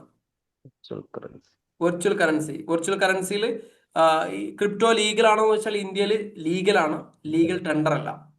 അങ്ങനെ മനസ്സിലാക്കണേ. ഇന്ത്യയിൽ ലീഗലാണ്, ലീഗൽ ടെൻഡർ അല്ല. UAE-ൽ ലീഗലാണ്, ലീഗൽ ടെൻഡർ അല്ല. എൽ സാൽവദോർ എന്ന് പറഞ്ഞ രാജ്യത്ത് ലീഗലാണ്, ലീഗൽ ടെൻഡറും. അത് ലീഗൽ ടെൻഡറിന് മനസ്സിലാക്കാമെന്ന് പറഞ്ഞുതരാം. ഞാനിപ്പം അഷ്റഫ് ഖാന്റെ കയ്യിൽ നിന്ന് ഞാനൊരു സാധനം വാങ്ങിച്ചു, XYZ എന്തൊരു സാധനം വാങ്ങിച്ചു. ഇന്ത്യയിൽ നിയമപരമായിട്ട് ഒന്നെങ്കിൽ ക്യാഷ് കൊടുക്കണം, അല്ലെങ്കിൽ ചെക്ക് കൊടുക്കണം, അല്ലെങ്കിൽ UPI ട്രാൻസ്ഫർ എന്തെങ്കിലും കൊടുക്കണം. ഇതാണ് നിയമം. പക്ഷെ എനിക്കിതിന് പകരം ക്രിപ്റ്റോ കൊടുക്കാൻ പാടില്ല. ഇനി അഷ്റഫ് ഖാൻ റെഡിയാണ്, എനിക്ക് ക്രിപ്റ്റോ മതി എന്ന് പറഞ്ഞു കഴിഞ്ഞാൽ കൊടുക്കാം. അതല്ലാതെ നിർബന്ധിച്ച് കൊടുക്കാൻ എനിക്ക് പറ്റത്തില്ല. കത്തില്ലേ ലീഗൽ ടെൻഡർ? ആ രാജ്യത്ത് ഇടപാടുകൾ നടത്താൻ ഇപ്പൊ ഇടക്കാലത്ത് തമിഴ്നാട്ടിൽ പോയി കഴിഞ്ഞാൽ 10 രൂപേനെ കറൻസി എടുക്കൂല. ശ്രദ്ധിച്ചിട്ടുണ്ടായിരുന്നു മുമ്പൊക്കെ 10 രൂപേനെ കറൻസി ഇല്ലേ? നോട്ടല്ലടാ, കോയിന്. തമിഴ്മാരത് എടുക്കൂല. ശ്രദ്ധിച്ചിട്ടുണ്ടാ? തമിഴ്നാട് ആരെങ്കിലും ഫീൽ ഉണ്ടായിരുന്നു ആർക്കെങ്കിലും അങ്ങനെ? ഇടയ്ക്ക് നമ്മുടെ കേരളത്തിലും ഉണ്ടായിരുന്നു, അങ്ങനെ എടുക്കാറില്ലായിരുന്നു. പെട്രോൾ പമ്പിൽ കോയിൻ എടുക്കൂല. അങ്ങനത്തെ കേസ് ഉണ്ട് അതിന് മുമ്പ് ഇല്ലേ? പെട്രോൾ പമ്പിൽ കോയിൻ എടുക്കാത്ത. പക്ഷെ അതിന് കേസായി എടുക്കണം നിയമം പറഞ്ഞല്ലേ? കാരണം ഇന്ത്യയില് റൂൾസ് ആർ ഫോർ ഓൾ അല്ലെ? നിയമം എല്ലാവർക്കും ഒരുപോലെ അല്ലേ? അതിന്റെ ഭാഗമായിട്ടല്ലേ നിയമത്തിലൊക്കെ ഇപ്പൊ എല്ലാം ഒരേ നിയമമായിട്ട് വരുന്നേ. മൊത്തത്തില് ഒരു ജാതി, ഒരു ദൈവം, ഒരു മതം, ഒരു റിലീജിയൻ, ഒരു സംഭവം, ഒരു പൈസ, എല്ലാം ഒന്നിലേക്ക് ചുരുങ്ങാണ്. ഒരു GST, one nation one tax, ഒരു രാജ്യം ഒരു ടാക്സ്, ഒരു രാജ്യം ഒരു നിയമം, ഒരു രാജ്യം ഒരു ഇതിങ്ങനെ വൺ സൗകര്യത്തിന് വേണ്ടിയിട്ടാണ്. പിന്നെ പൊളിറ്റിക്കൽ മറ്റൊരു ഇഷ്യൂസ് നിങ്ങൾ അവിടെ ഒക്കെ ചിന്തിച്ചോളൂ. പക്ഷെ സൗകര്യത്തിന് വേണ്ടിയിട്ട് എല്ലാവർക്കും ഒരു നിയമം ആകുമ്പോൾ എന്ത് ചെയ്യും? വേറൊരു എക്സാമ്പിൾ കൂടി അതുപോലെ പറയാം കേട്ടോ. അതായത് ഇപ്പോ ഒരാൾ എനിക്കൊരു സാധനം തന്നു, എന്റെ കയ്യിൽ നിൽക്കുന്നത് ഡോളറാണെന്ന് വിചാരിക്കും, അമേരിക്കൻ ഡോളർ, US ഡോളർ. പക്ഷെ ഇന്ത്യയില് അത് കൊടുക്കാൻ പറ്റില്ല. ഡോളറിൽ വേൾഡ് വൈഡ് ലീഗലാണ്. അങ്ങനെ പറയാം. അടിപൊളി എക്സാമ്പിൾ, എനിക്ക് എല്ലായിടത്തും പറയാൻ പറ്റിയ എക്സാമ്പിൾ അല്ലേ? മനസ്സിലായില്ലേ? ഡോളർ ലീഗലാണ്, പക്ഷെ അഫ്സൽക്ക് അത് എടുത്തോളുന്നില്ല. എനിക്ക് ഒന്നിന് പൈസ അല്ലെങ്കിൽ ക്യാഷ്. ഇതാണ് ലീഗലും ലീഗൽ ടെൻഡറും തമ്മിലുള്ള വ്യത്യാസം. ഇനി എൽ സാൽവദോർ പറഞ്ഞ അർജന്റീന ആ ഏരിയയിലുള്ള ഒരു രാജ്യമാണ് എൽ സാൽവദോർ എന്ന് പറഞ്ഞാൽ. അവിടെ ക്രിപ്റ്റോ ലീഗൽ ടെൻഡറാണ്. അവിടെ നിന്ന് ഒരു സാധനം വാങ്ങിക്കുമ്പോൾ ക്രിപ്റ്റോ ആക്സെപ്റ്റ് ചെയ്തോളണം. മനസ്സിലായോ? ഇത് പല രാജ്യങ്ങളിലേക്കും ഈ സാധനം പോയിക്കൊണ്ടിരിക്കുകയാണ്. അപ്പൊ അതിന്റെ ഒരു വിശദമായ സെഷൻസ് നമുക്ക് ആ എന്തുകൊണ്ടാണ് ക്രിപ്റ്റോ എങ്ങനെയാണ് അവിടെ ആന്റി മണി ലോണ്ടറിങ് എങ്ങനെയൊക്കെയാണ് നടക്കുന്നത്, ലോണ്ടറിങ് നമുക്ക് ഇതിനകത്ത് പെടാതെ എങ്ങനെ രക്ഷപ്പെടാം എന്നുള്ള കാര്യങ്ങളൊക്കെ. പെടാതെ പറഞ്ഞത് പറ്റിക്കാൻ നമ്മളൊന്നല്ല.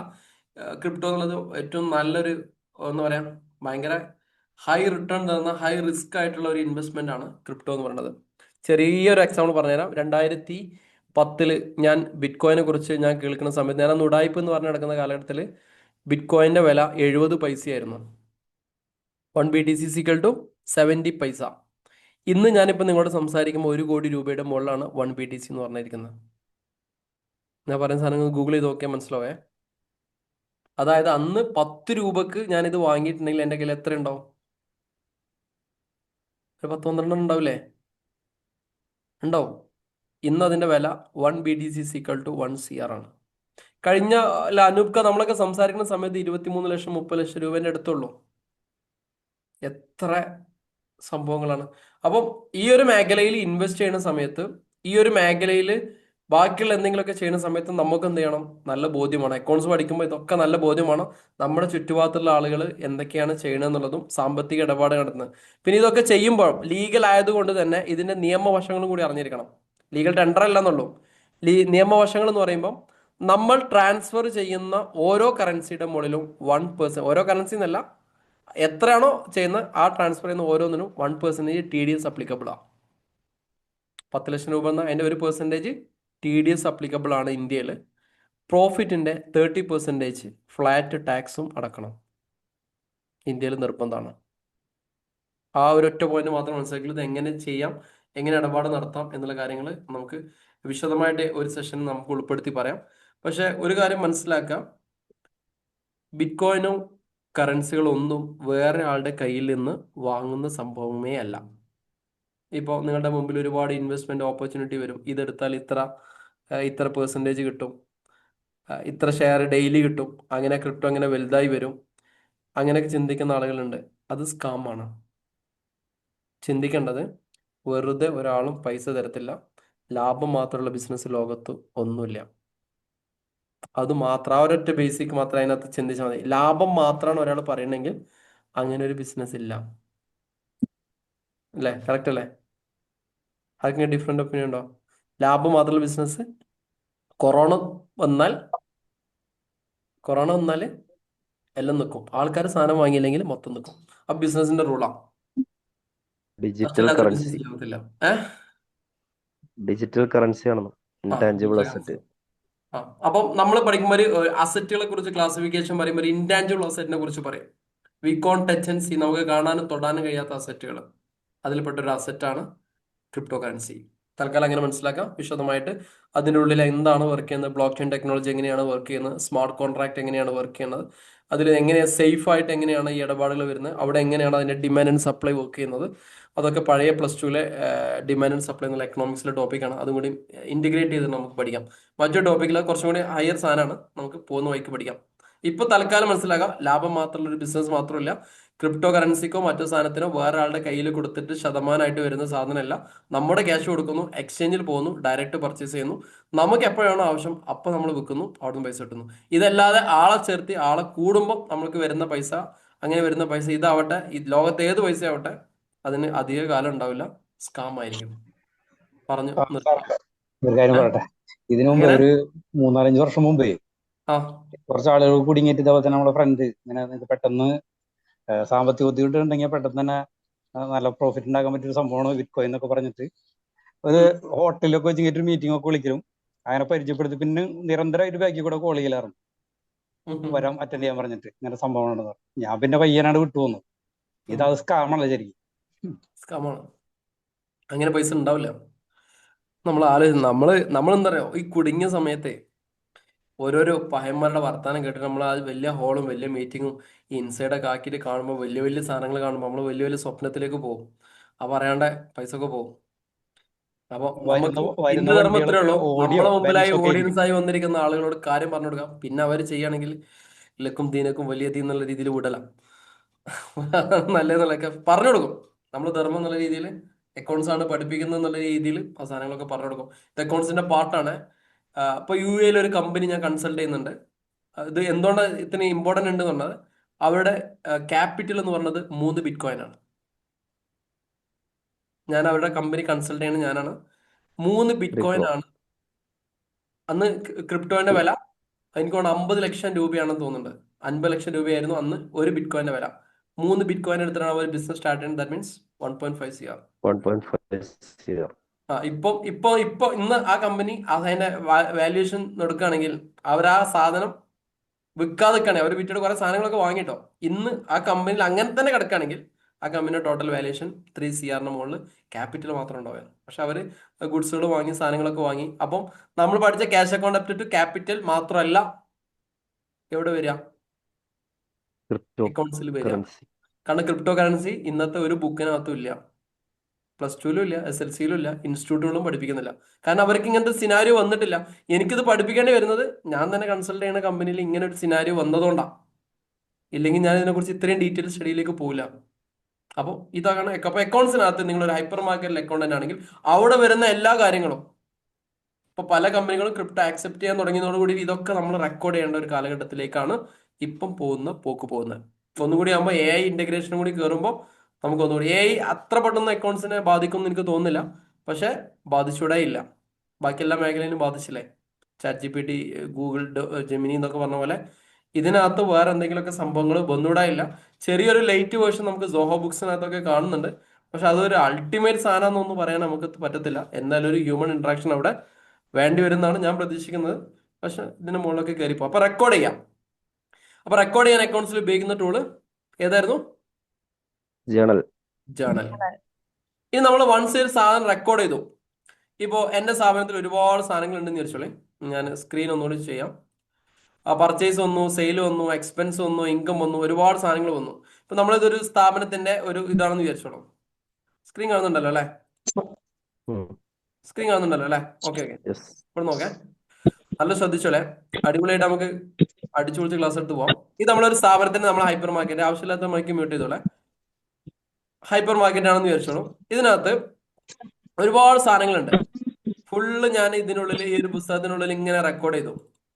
ഈ റെക്കോർഡ് ചെയ്യുന്ന സമയത്ത് നമ്മളെ മുതലാളി വന്നിട്ട്, ആരാവട്ടെ, ഇതൊരു അക്കൗണ്ടിങ് ആണ്, നമ്മളെ ബുക്കാന്ന് വിചാരിച്ചോളെ, ഒരു ജേണൽ ബുക്കോ അല്ലെങ്കിൽ എന്തോ ഒരു ബുക്കാണെന്ന് വിചാരിച്ചോളെ.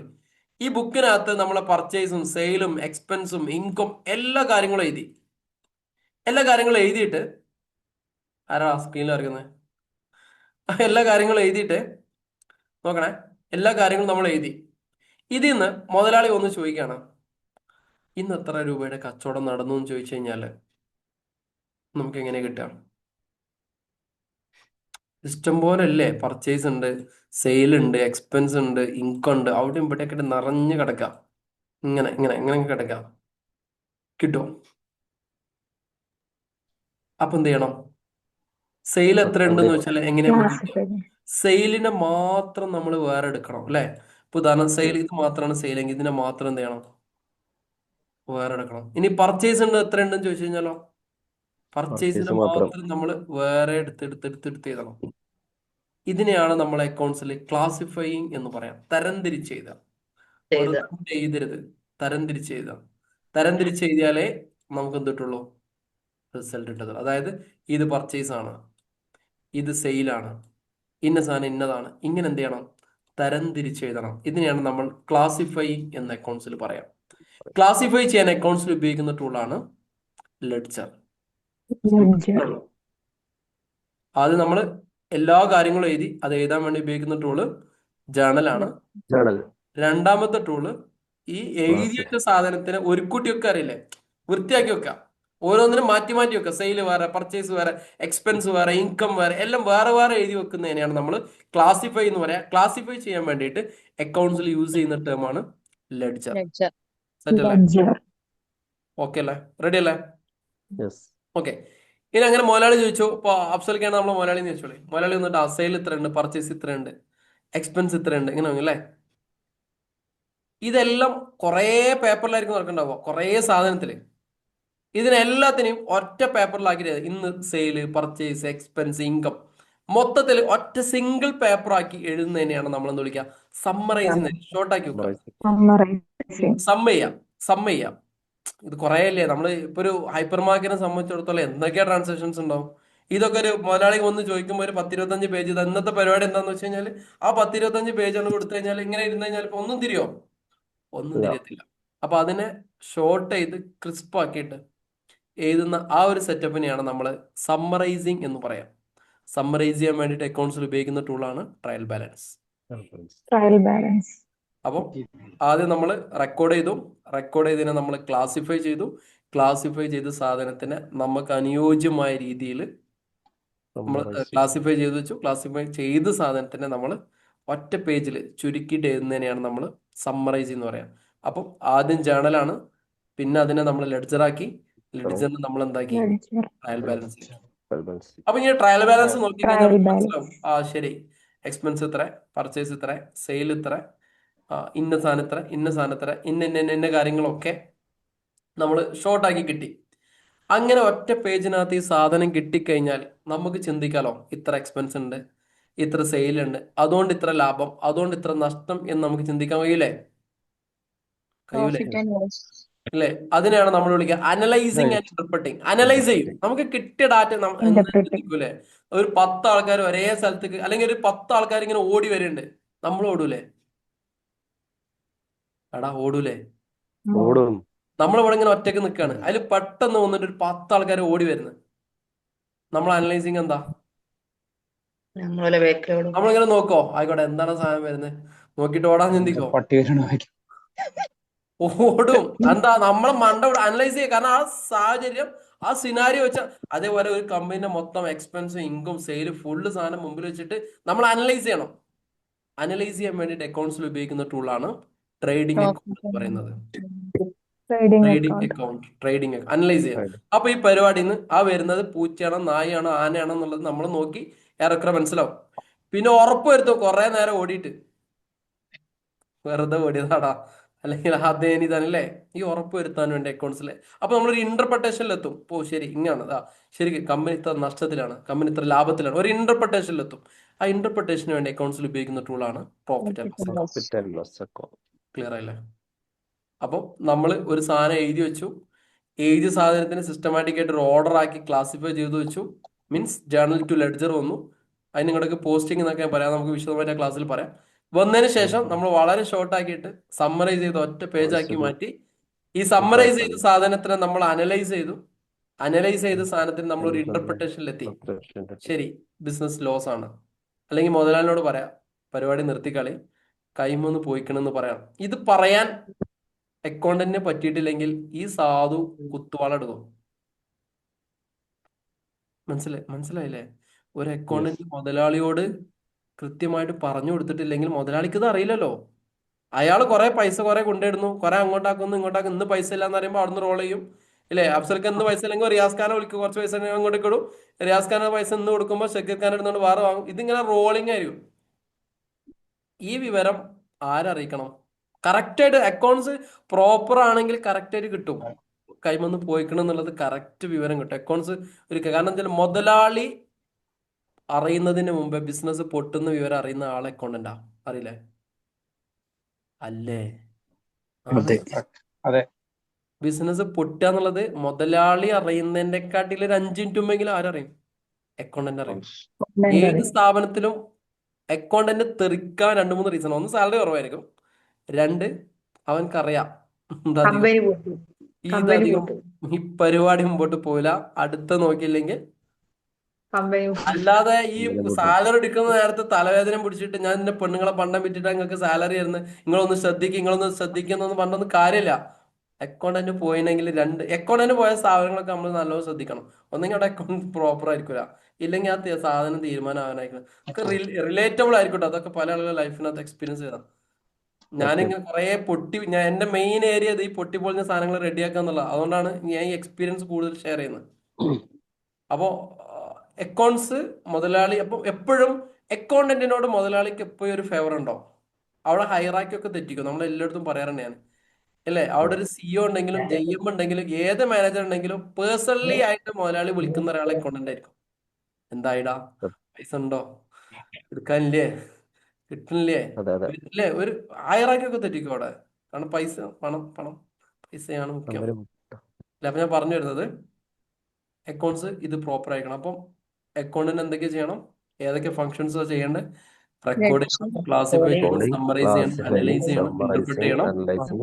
ഏതൊക്കെ tool? Journal, ledger, trial balance,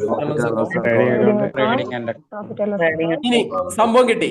okay, നമുക്ക് റിസൾട്ട് കിട്ടി, കമ്പനി പിടുത്തം വിട്ടിക്കണം. ഈ വിവരം നമ്മൾ കമ്മ്യൂണിക്കേറ്റ് ചെയ്യണം. ഇതാണ് അക്കൗണ്ട്സിലെ ലാസ്റ്റ് ഫംഗ്ഷൻ, കമ്മ്യൂണിക്കേറ്റ്. ആരോടാ കമ്മ്യൂണിക്കേറ്റ് ചെയ്യേണ്ടത്? ബിസിനസ് ഇറക്കിയാലും പറയണം. എങ്ങനെ പറയണം? ടൂൾ വെച്ചിട്ട് പറയാം. വെറുതെ പറഞ്ഞാൽ പോരാ, നിങ്ങളെ ബിസിനസ് ശരിയില്ല കൂട്ടിയാളി, അങ്ങനെ പറയാൻ പറ്റുമോ? Balance sheet. നിങ്ങൾക്ക് എത്ര സെറ്റ്, നിങ്ങൾ എത്ര ബാധ്യത, നിങ്ങൾ ഇങ്ങനെയാണ് പോണത്, നിങ്ങൾക്ക് ഇത്രയാണ് ലോസ്. കമ്മ്യൂണിക്കേറ്റ് ചെയ്യണം. ഈ കമ്മ്യൂണിക്കേറ്റ് ചെയ്യുന്ന അക്കൗണ്ട്സിലെ ടൂളാണ് ബാലൻസ് ഷീറ്റ്. ക്ലിയർ ആയില്ലേ? അല്ലെങ്കിൽ ഇത്ര പ്രോഫിറ്റ്, അല്ലെങ്കിൽ ഇന്ന ഏരിയയിൽ ശ്രദ്ധിക്കണം, ഇന്ന ഏരിയ കൊടുത്തു കഴിഞ്ഞാൽ അടിപൊളിയാവും, അല്ലേ? ഇപ്പൊ സൂപ്പർ മാർക്കറ്റിന്റെ കണക്കൊക്കെ നോക്കുമ്പോൾ പ്ലാസ്റ്റിക്കിന്റെ ഏരിയയിൽ കൂടുതൽ സെയിൽ നടക്കണം, അപ്പോഴാണ് പൈസ കിട്ടുക. AC-യും ഫ്രിഡ്ജും കുറെ പോയതുകൊണ്ട് ലാഭം ഉണ്ടാവില്ല. ഉണ്ടാവോ? AC-യും ഫ്രിഡ്ജും കുറെ പോയാൽ ലാഭം ഉണ്ടാവില്ല. AC-യും ഫ്രിഡ്ജും പോയാൽ എന്താ 200-300 രൂപ കിട്ടുള്ളൂ. ലാഭം ഇവിടെ കിടക്കാം പ്ലാസ്റ്റിക്കിന്റെ ഏരിയയിൽ. അങ്ങനെ തന്നെ സൂപ്പർ മാർക്കറ്റ് അങ്ങനത്തെ ഏരിയ ഉണ്ടോ ബിസിനസ്? ശരിയല്ലേ ഞാൻ പറഞ്ഞ കണക്ക്? ഏറെക്കുറെ റെഡി അല്ലേ? വോളിയത്തിൽ ബിസിനസ് ഉണ്ടാവും. എത്ര രൂപ കച്ചവടം? 5 ലക്ഷത്തിന് കച്ചവടം.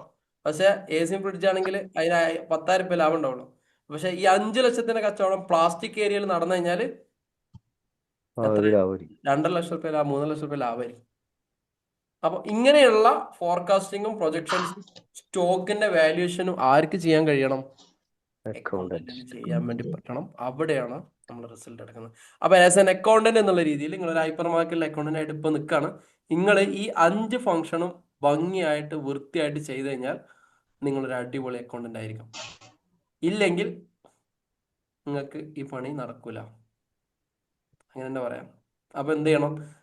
ഈ 5 ഫംഗ്ഷൻസും വൃത്തിയായിട്ടും, ഇതിൽ ഓരോ ഫംഗ്ഷൻസും ഡീറ്റെയിൽ ആയിട്ട് എഴുതാനും ചെയ്യാനും അതിന്റെ ടൂളുകൾ നമ്മൾ വൃത്തിയായിട്ട് പഠിപ്പിക്കും.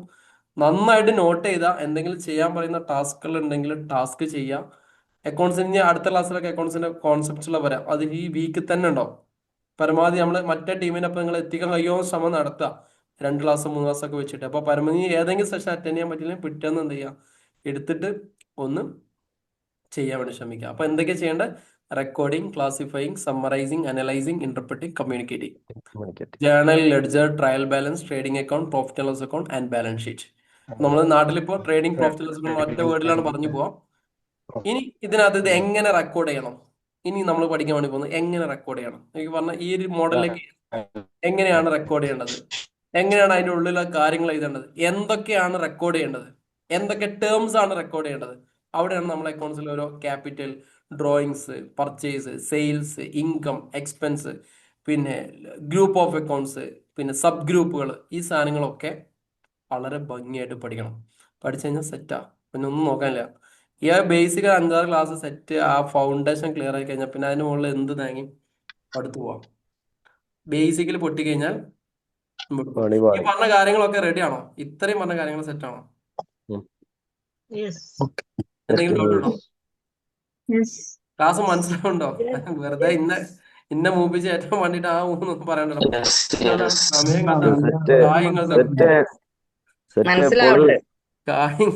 പൈസ അല്ലേ സുൽക്ക? ഒറ്റ ക്ലാസ് കൊണ്ട് തന്നെ പൈസ മുതലായി. കായ് മലയോ? നമ്മളെ മലപ്പുറം ഭാഷ ഉണ്ടായി കായ് എന്നൊക്കെ പറയല്, കായ് മുതലാന്നൊക്കെ പറയല്. അടിപൊളിയാ. എനിക്ക് കുറെ കാര്യങ്ങൾ കുറെ കാര്യങ്ങൾ മനസ്സിലായിട്ടുണ്ട്. കുറെ കാര്യം കിട്ടില്ലേ? അൽഹംദുലില്ലാ, മതി അത്ര കിട്ടിയത്. അപ്പൊ ഞാൻ എന്താ പറഞ്ഞത്, ഈ ഗ്രൂപ്പിനകത്ത് നിങ്ങൾ നല്ല ചാർജുകൾ കുഴപ്പമൊന്നുമില്ല. ഇവിടെ ഈ ടീം ഉണ്ടല്ലോ, അപ്പൊ നിങ്ങൾ ഒരു 10-100 ആൾക്കാരല്ലേ, ഈ 100 ആൾക്കാരെ കൂടിയിട്ട് ഗ്രൂപ്പിനകത്ത് ഇനി നിങ്ങൾ സംസാരിച്ച് ആക്റ്റീവ് ആക്കിയ പ്രശ്നമല്ല.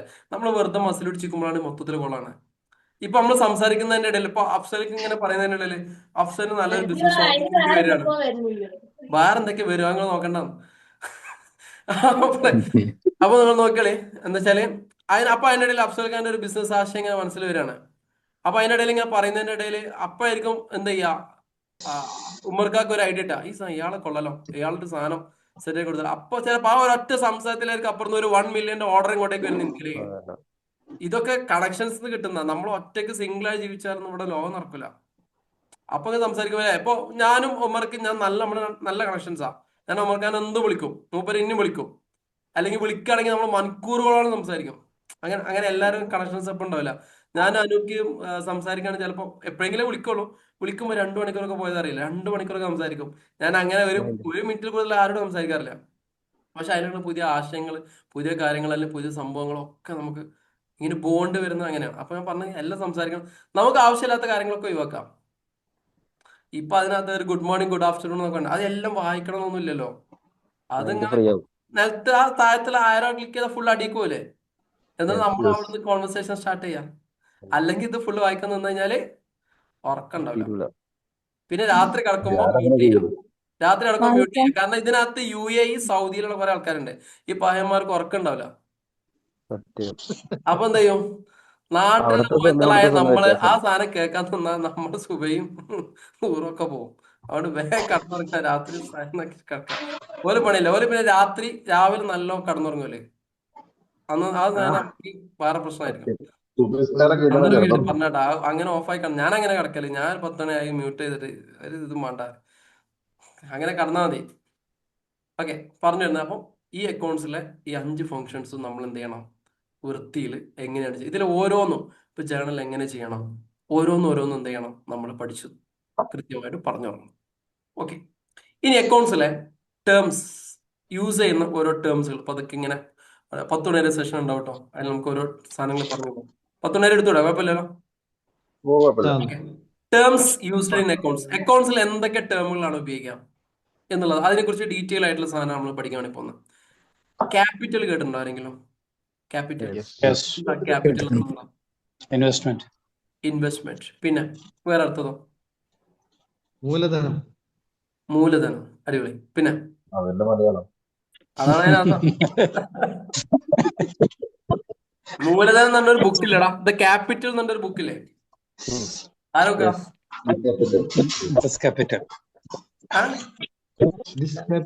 Victor Hugo.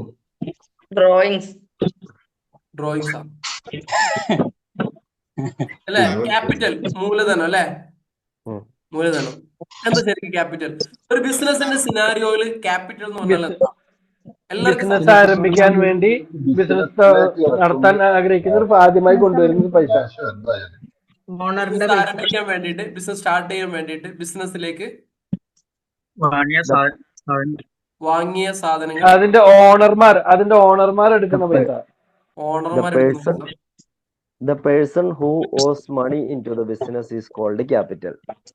ആരാണോ ബിസിനസ്സിലേക്ക് പ്രോഫിറ്റ് ജനറേറ്റ് ചെയ്യാനായിട്ട് ക്യാഷോ അതുപോലെ തന്നെ അസറ്റോ അങ്ങനെയുള്ള സാധനങ്ങൾ ഇൻവെസ്റ്റ് ചെയ്യുന്നത്, അതിനെയാണ് ക്യാപിറ്റൽ എന്ന് പറയുന്നത്. യെസ്, ഓക്കെ, ഇത്രയുള്ളൂ, സിമ്പിൾ. ലാഭം ഉണ്ടാക്കാൻ വേണ്ടിയിട്ട് ബിസിനസ്സിലേക്ക് കൊണ്ടുവരുന്ന പണപരമായിട്ടുള്ള എന്ത് കാര്യത്തിനെയും നമ്മൾ ക്യാപിറ്റൽ എന്ന് വിളിക്കാം. ഉദ്ദേശം മണി മേക്കിംഗ്.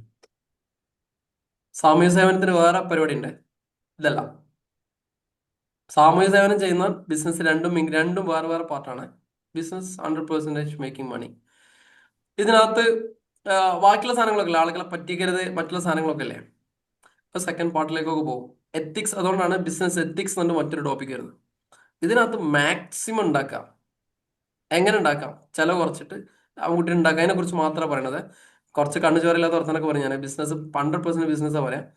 പൈസ ഉണ്ടാക്കുന്നതിനെ കുറിച്ചൊക്കെ പറയും. അപ്പം ലാഭം ഉണ്ടാക്കാൻ വേണ്ടിയിട്ട്, ഉദ്ദേശം അത്രയുള്ള പ്രോഫിറ്റ്, ലാഭം ഉണ്ടാക്കാൻ വേണ്ടിയിട്ട് ബിസിനസ്സിലേക്ക് അങ്ങോട്ട് കൊണ്ടുപോയിടുന്ന എല്ലാ സാധനവും, പൈസയാകാം, ബാങ്കിലെ ബാലൻസ് ആകാം, പിന്നെന്താകാം, അസറ്റ് ആകാം, സ്റ്റോക്ക് ആകാം, എന്ത് മെറ്റീരിയൽ സ്റ്റോക്ക് ആവാം, എന്തോ ആകാം. അങ്ങോട്ട് കൊണ്ടിടുന്ന എല്ലാ സാധനം എന്താണ്? ക്യാപിറ്റൽ ആണ്. അത് ആദ്യം കൊണ്ടുവരുന്നതാകാം, പിന്നീട് കൊണ്ടുവരുന്നതാകാം, ഇടക്കിടക്ക് കൊണ്ടുവരുന്നതും ആകാം. Additional capital. ഇനി ഇതിന് വേറെ ഈ അസറ്റ് ലാബിലിറ്റി വേറെ കുറെ കോൺസെപ്റ്റ് ഉണ്ട്. ആദ്യം ഇനീഷ്യൽ ക്യാപിറ്റൽ ഉണ്ട്, പിന്നെ അഡീഷണൽ ക്യാപിറ്റൽ ഉണ്ട് അല്ലെ. ഷോർട്ട് വരുമ്പോൾ വീണ്ടും ഇടൂല നമ്മള് പൈസ, അതിന് അഡീഷണൽ ക്യാപിറ്റൽ എന്ന് പറയും. ഇനി ക്യാപിറ്റൽ തന്നെ കുറെ സാധനങ്ങളുണ്ട്. ഇക്വിറ്റി, പ്രിഫറൻസ്, ഇനി കുറെ ടേമുകൾ കേൾക്കും നിങ്ങൾ ഈ സ്കൂളിൽ നിന്നൊക്കെ. Authorise capital, paid up capital, called up capital കേട്ടില്ലേ? നിങ്ങളൊന്ന് കൺഫ്യൂഷൻ ആവണ്ടട്ടാ. നിങ്ങൾ ഇതൊന്നും ഇപ്പൊ ചിന്തിക്കണ്ട. ലാഭം ഉണ്ടാക്കാൻ വേണ്ടിയിട്ട് ബിസിനസ്സിലേക്ക് ഇറക്കുന്ന കൈനെയാണ് നമ്മളെന്ന് വിളിക്കാം ക്യാപിറ്റൽ. ഇപ്പൊ അത് മാത്രം ആലോചിച്ച് പഠിച്ചു പോയാൽ മതി. ലാഭം ഉണ്ടാക്കാൻ വേണ്ടിയിട്ട് ബിസിനസ്സിലേക്ക് ഇറക്കുന്ന സംഭവത്തിന് നമ്മളെന്ന് വിളിക്കുന്നു ക്യാപിറ്റൽ. ഇപ്പൊ അത്ര മാത്രം ആലോചിച്ചാൽ മതി.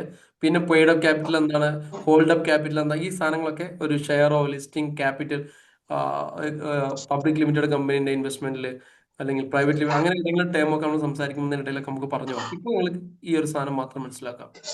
So capital is the first liability of the business. ശ്രദ്ധിക്കണേ, ക്യാപിറ്റൽ എന്ന് പറഞ്ഞു കഴിഞ്ഞാൽ ബാധ്യതയാണോ? ഹലോ, ആണ് അല്ലേ? ആണോ? നമ്മളൊരു 10,000 രൂപ നമ്മളെ ബിസിനസ്സിലേക്ക് കൊണ്ടുവരുന്ന ഈസ് ഇറ്റ് ലാബിലിറ്റി? അത് ഓണർക്ക് തിരിച്ചു കിട്ടാനുള്ളതാണ്.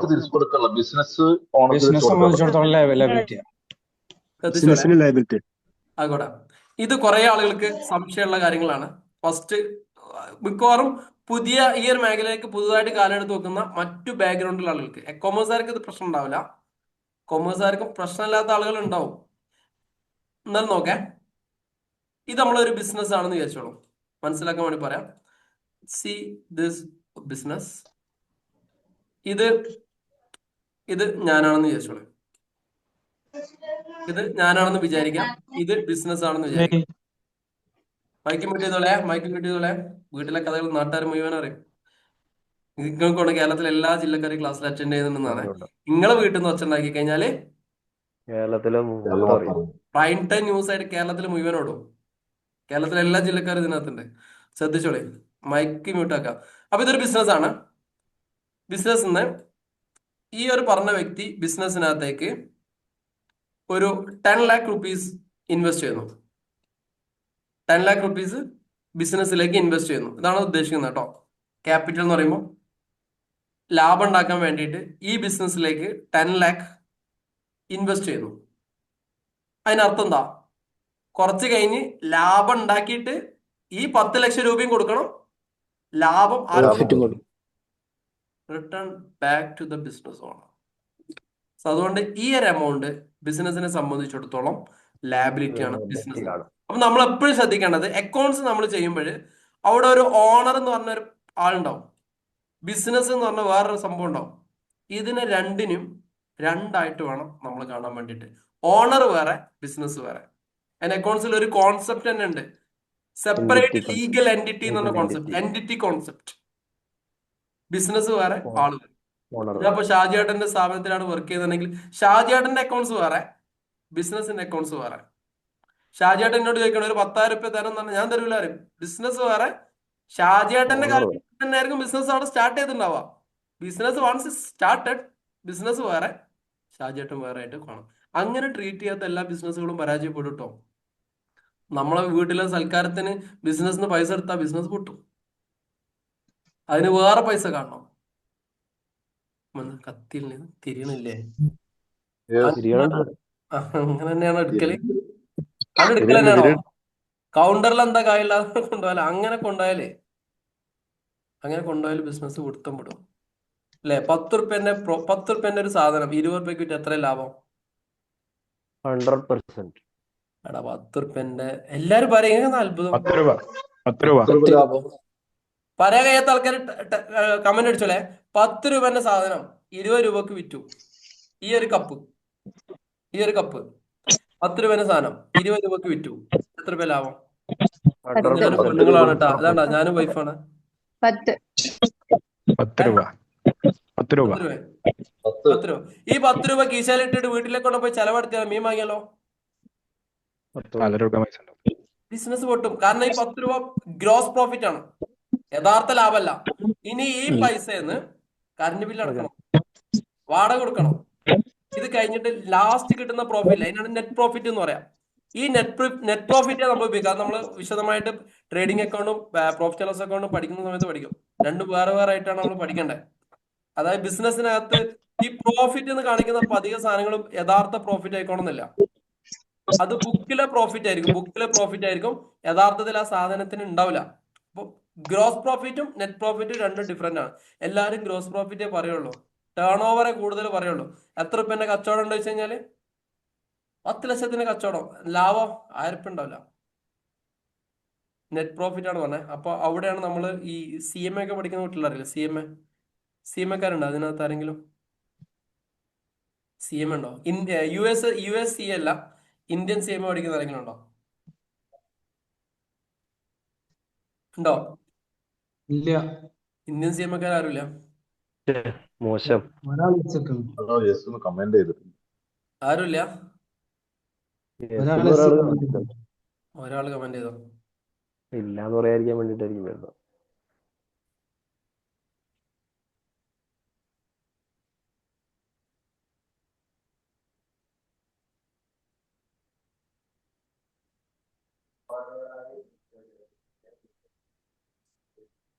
കേൾക്കുന്നില്ലല്ലോ സാർ. ശബ്ദം പോയി സാറേ. വോയിസ് ഇല്ല.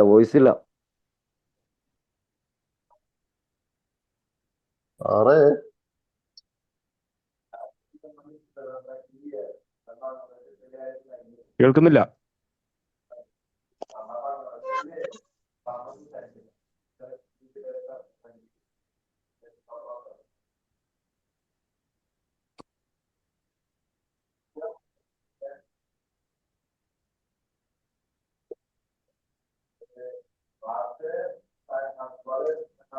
സാറില്ലല്ലോ.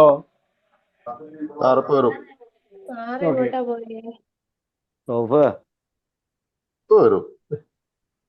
ഇപ്പൊ ശരിയാക്കി തരാം. ഹലോ നിങ്ങൾ ക്ലാസ് എടുക്കാൻ കേൾക്കുന്നുണ്ട്.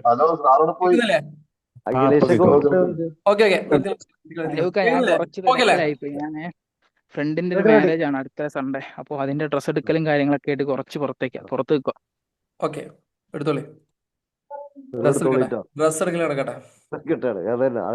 എന്തെങ്കിലുമൊക്കെ പരിപാടി പറഞ്ഞാൽ മതി, ബാക്കി റെക്കോർഡ് ക്ലാസ് ഇട്ടാൽ മതി. ഓക്കെ, ഇനി ശ്രദ്ധിക്കാം. അപ്പം ലാഭം ഉണ്ടാക്കാൻ വേണ്ടിയിട്ട് ബിസിനസ്സിലേക്ക് ഇൻവെസ്റ്റ് ചെയ്യുന്ന എനിത്തിങ് നമ്മൾ അതിനെന്താ വിളിക്കുന്നത്? ക്യാപിറ്റൽ എന്നാണ് വിളിക്കാം, ലാഭം ഉണ്ടാക്കാൻ വേണ്ടിയിട്ട്. ഈ ക്യാപിറ്റൽ എന്ന് പറയുന്നത് ബിസിനസിന്റെ ലയബിലിറ്റി ആണെന്ന് മനസ്സിലാക്കാം. അത് ഞാനൊരു പിക്ചറിൽ വരച്ച് കാണിച്ചു തന്നു.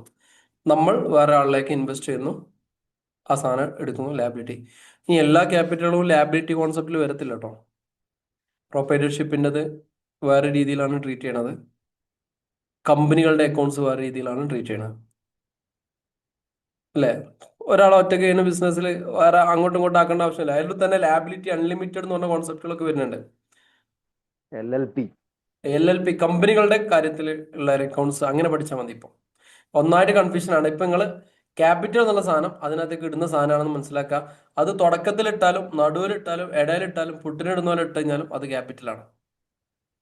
ക്ലിയർ ആയില്ലേ? അപ്പം ചില ആളുകൾ പഠിക്കുന്ന സമയത്ത് നമ്മളിങ്ങനെ പറയും, ഇല്ലേ, ബിസിനസ് തുടങ്ങുമ്പോൾ ഇടുന്ന എമൗണ്ട് എന്ന്. അങ്ങനെയില്ല, എപ്പോൾ ഇട്ടാലും ക്യാപിറ്റൽ ആയിട്ട് തന്നെ വരും. ഓക്കെ, ഇനിയുള്ളത് ഒരു സാധനമാണ് ഡ്രോ. ഇതിനെന്താ വിളിക്കാം? ഡ്രോയിങ്സ്. കുറച്ച് ടേമുകൾ പറഞ്ഞു. ഡ്രോയിങ്സ് അക്കൗണ്ട്സിലെ ടേമാണ് ഡ്രോയിങ്സ്. മുതലാളി വലിച്ചോണ്ട് പൈസ മുതലാളിന്റെ വീട്ടിലാവശ്യത്തിന്, അയാളുടെ പേഴ്സണൽ കാര്യത്തിന്, വീട്ടിലാവശ്യത്തിന് ബിസിനസ് എന്ന് തീർക്കുന്ന പൈസ നമ്മളെന്ത് വിളിക്കാം? ഡ്രോയിങ്സ് എന്ന് വിളിക്കാം, അല്ലെ? ആ ഡ്രോ വലിച്ചിട്ട് എടുക്കുന്ന പൈസനാണ് ഡ്രോയിങ്സ് എന്ന് പറയാം. അത്രേ ഉള്ളൂ. ഡ്രോയിങ്സ് ബിസിനസിന്റെ പേഴ്സണൽ ആവശ്യത്തിന്, ബിസിനസ് അല്ലാത്ത മറ്റുള്ള ആവശ്യങ്ങൾക്ക് മുതലാളി വലിക്കുന്ന പൈസയാണ് ഡ്രോയിങ്സ്. ക്ലിയർ ആയില്ലേ? യെസ്. അതായത് 10 ലക്ഷം രൂപ ഒരാൾ ബിസിനസ്സിലേക്ക് ക്യാപിറ്റലായിട്ട് കൊണ്ടുവന്നു, 2 ലക്ഷം രൂപ അയാൾ വലിച്ചാൽ 10 ലക്ഷത്തിന് ക്യാപിറ്റലായിട്ടും കാണും, 2 ലക്ഷത്തിന് ഡ്രോയിങ്സ് ആയിട്ടും കാണും. ക്ലിയർ ആയില്ലേ? അപ്പൊ ബാക്കി 8 ലക്ഷം രൂപ ബിസിനസ്സിൽ ഉണ്ടാവുള്ളൂ. നമുക്ക് ആലോചിച്ചാൽ അറിയാലോ, 10 ലക്ഷം ഇട്ടിട്ട് 2 കൊണ്ട് വലിച്ചു കഴിഞ്ഞാൽ 8 ഉണ്ടാവുള്ളൂ. അതന്നെയാണ്. അപ്പൊ അതിനെന്താ അക്കൗണ്ട്സിൽ നമ്മൾ capital minus drawings is equal to എന്ന് കാണിക്കാം. നമുക്ക് ഇത്ര ലോജിക്കോട് ചിന്തിച്ചാൽ 10 ലക്ഷം ഇട്ടു, 2 ലക്ഷം വലിച്ചു, ബാക്കി 8 ലക്ഷം. അതിനോട് കുറച്ചും കൂട്ടിയിട്ടൊക്കെ ഒരു ടേംസ് ഒക്കെ ആകുമ്പോൾ വൃത്തിക്ക് വരക്കാനൊക്കെ വേണ്ടിയിട്ടാണ് അങ്ങനെ ഉപയോഗിക്കുന്നത്. അത്രേ ഉള്ളൂ. ക്ലിയർ ആയില്ലേ? ക്യാപിറ്റൽ എന്താണ്, ഡ്രോയിങ്സ് എന്താണെന്നുള്ളത്. 2 ഡ്രോയിങ്സ് ഉണ്ട് കേട്ടോ. ബിസിനസിന്റെ ആവശ്യത്തിന് വലിക്കുന്ന ഡ്രോയിങ്സ്, അത് ഡ്രോയിങ്സ് പോലെ വരില്ല. ഡ്രോയിങ്സ് എന്ന് ഉദ്ദേശിക്കുന്നത് ബിസിനസ് ഇതര ആവശ്യങ്ങൾക്ക് വേണ്ടി ബിസിനസ്സിൽ നിന്ന് ബിസിനസ്സിലേക്ക് ഇൻവെസ്റ്റ് ചെയ്ത മുതലാളി അയാൾ എടുക്കുന്ന പൈസയാണ് നമ്മൾ ഡ്രോയിങ്സ് എന്ന് വിളിക്കാം. സ്റ്റാഫ് എടുത്താൽ ഡ്രോയിങ്സ് ആയിട്ട് വരത്തില്ല, അത് കക്കലായിട്ടേ വരുള്ളൂ, ചോദിക്കാണ്ട് എടുത്താലേ. അതല്ലാതെ ആവശ്യത്തിന് എടുക്കുകയാണെങ്കിൽ അത് ലാബിലിറ്റി എന്നുള്ള വേറെ കോൺസെപ്റ്റിലാണ് പോകും. കറണ്ട് ലാബിലിറ്റി എന്ന് പറഞ്ഞാൽ പോവാം. ക്ലിയർ ആയില്ലേ? ഓക്കെ അല്ലേ? ഈ ഒരാൾ ബിസിനസ്സിന് പൈസ കട്ടു, എങ്ങനെ അക്കൗണ്ട് ചെയ്യാം? സാന്ദർഭികമായിട്ട് പറഞ്ഞാട്ടോ, അങ്ങനെ സംഭവം ഉണ്ടായിന്. ഒരാള് ബിസിനസ്സിന് കട്ടു, എന്താ കാട്ടാ?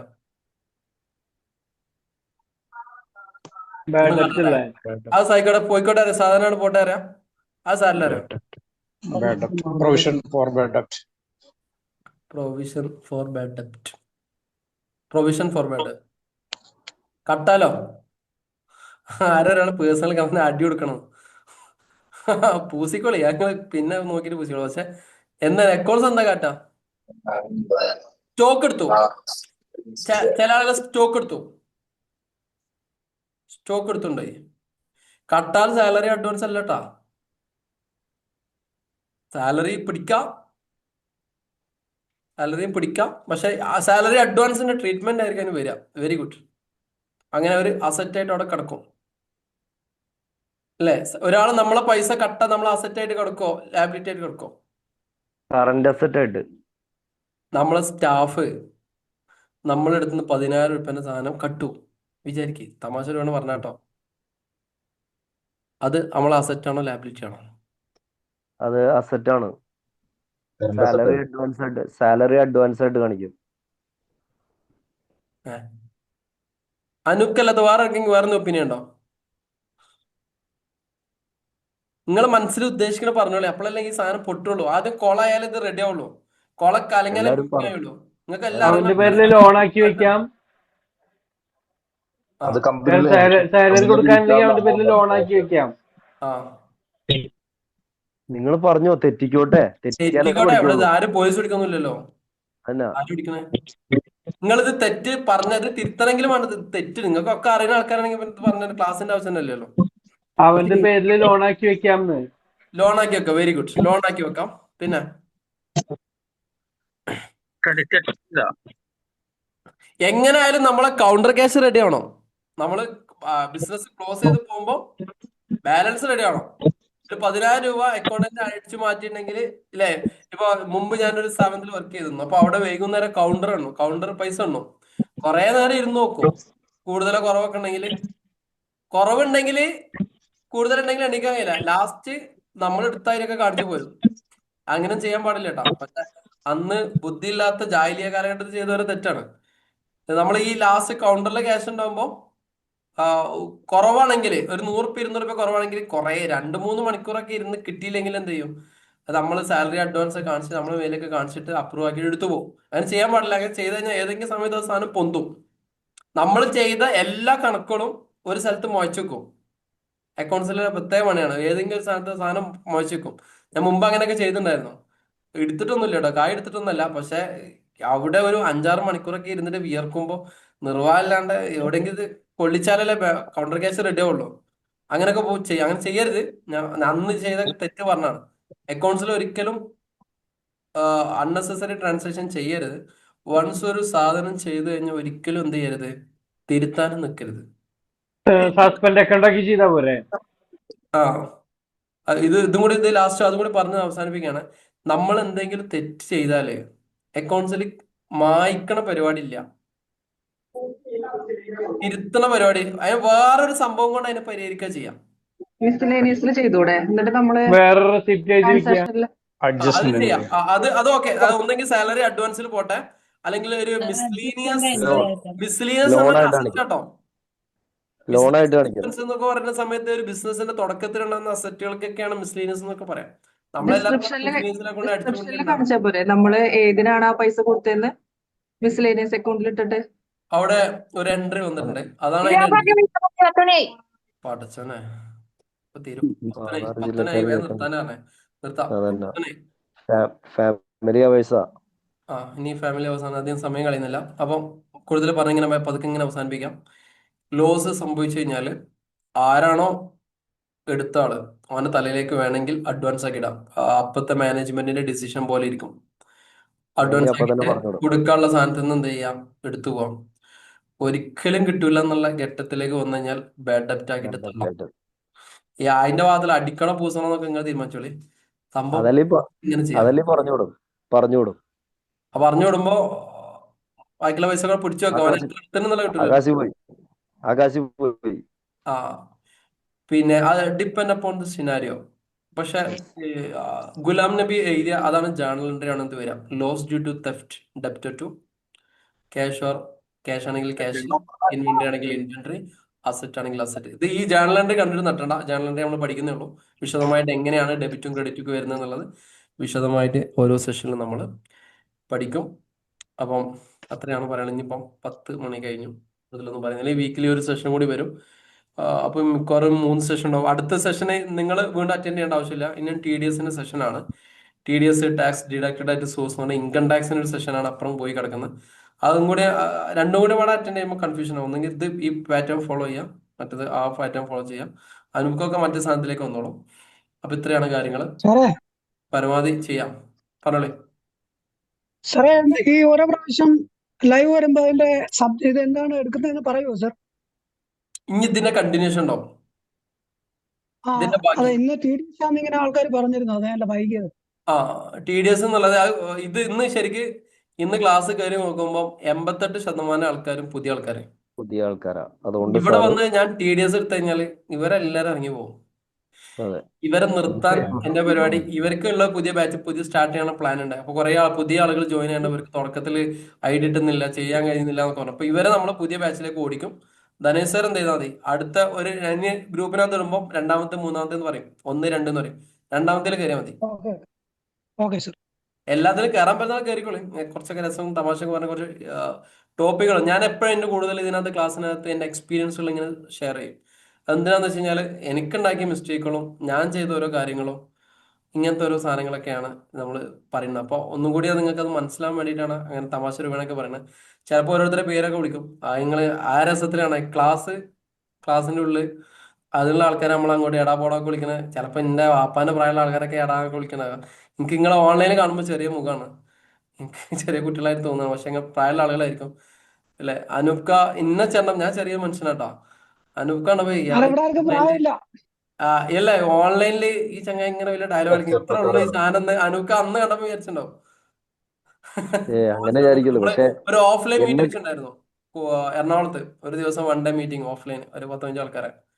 അപ്പൊ അതിനകത്ത് ഇങ്ങനെ ഓരോരുത്തരും ഇയാളെന്നാണ് ഈ ഓൺലൈനിൽ അത് കാണുമ്പോൾ ഭയങ്കര സംഭവം പോലെയൊക്കെ ഉണ്ടായി. അത് ചെറിയ പാവം ചങ്ങായി. അപ്പൊ ആരെങ്കിലും ഒക്കെ പേരോ കാര്യങ്ങളൊക്കെ വിളിക്കുമ്പോൾ ആ അർത്ഥത്തിൽ എടുക്കാവോ, അല്ല എന്നെ റെസ്പെക്ട് ചെയ്തില്ല, എന്നെ ബഹുമാനിച്ചില്ല, അങ്ങനെയൊന്നും തോന്നരുത്. എല്ലാവർക്കും റെസ്പെക്ട് ഉണ്ട്. നിങ്ങൾ ഇതിനുള്ള കാണുമ്പോൾ ഒരു ചെറിയ മനുഷ്യനായിട്ട് എല്ലാവരും തോന്നുന്നത്. ആ അർത്ഥത്തിലുള്ള വിളികളാണ് ആ വിളിക്കണമെന്നൊക്കെ അങ്ങനെ ചിന്താ മതി. അപ്പൊ ഇന്ന് പഠിച്ചത്രേ ഉള്ളൂ. അക്കൗണ്ടിങ് എന്താണെന്ന് പഠിച്ചു, അതിന്റെ ഒബ്ജക്റ്റീവ് എന്താണെന്ന് പഠിച്ചു, അതിന്റെ ലക്ഷ്യം എന്താണെന്ന് പഠിച്ചു, എങ്ങനെയാണ് നടക്കാന്ന് പഠിച്ചു, അതിൽ ഏതൊക്കെ രീതിയിലാണ് നമ്മൾ ചെയ്യണമെന്ന് വെച്ചാൽ അതിന്റെ ഡെഫിനിഷൻ പഠിച്ചു. ഡെഫിനിഷനിൽ പറഞ്ഞ 5 പ്രധാനപ്പെട്ട ഫംഗ്ഷൻസ് പഠിച്ചു. അതിൽ ഫംഗ്ഷൻസ് ഓരോന്ന് എന്തൊക്കെയാന്ന് പറഞ്ഞു. കുറച്ച് ടേംസ് നമ്മൾ ക്യാപിറ്റൽ ഡ്രോയിങ്സ് എത്തി. ബാക്കിയുള്ള ടേംസ് അടുത്ത ഗ്രൂപ്പ്സും സബ് ഗ്രൂപ്പും കാര്യങ്ങളൊക്കെ ഇൻഷാല്ലാ നമുക്ക് ഈ വീക്കിൽ തന്നെ ഒരു സെഷൻ കൂടി വെക്കാം. പരമാവധി ഓടിക്കുക. ഞാൻ കുറച്ച് ട്രോമയിലായിരുന്നു കുറച്ച് കാലം. അതിനൊക്കെ മാറി ഞാൻ റിക്കവർ ആയിട്ടുണ്ട്. സ്പീഡ് ആവും. ഓക്കെ ഇന്ന് മാറി ടാക്സിനെ പറ്റി ഒന്ന് പറയൂ സാർ. ഇന്നിപ്പോ മാറിയില്ലേ, ചേഞ്ചസ് വന്നില്ലേ ഇന്ന് തൊട്ടിട്ട്? GST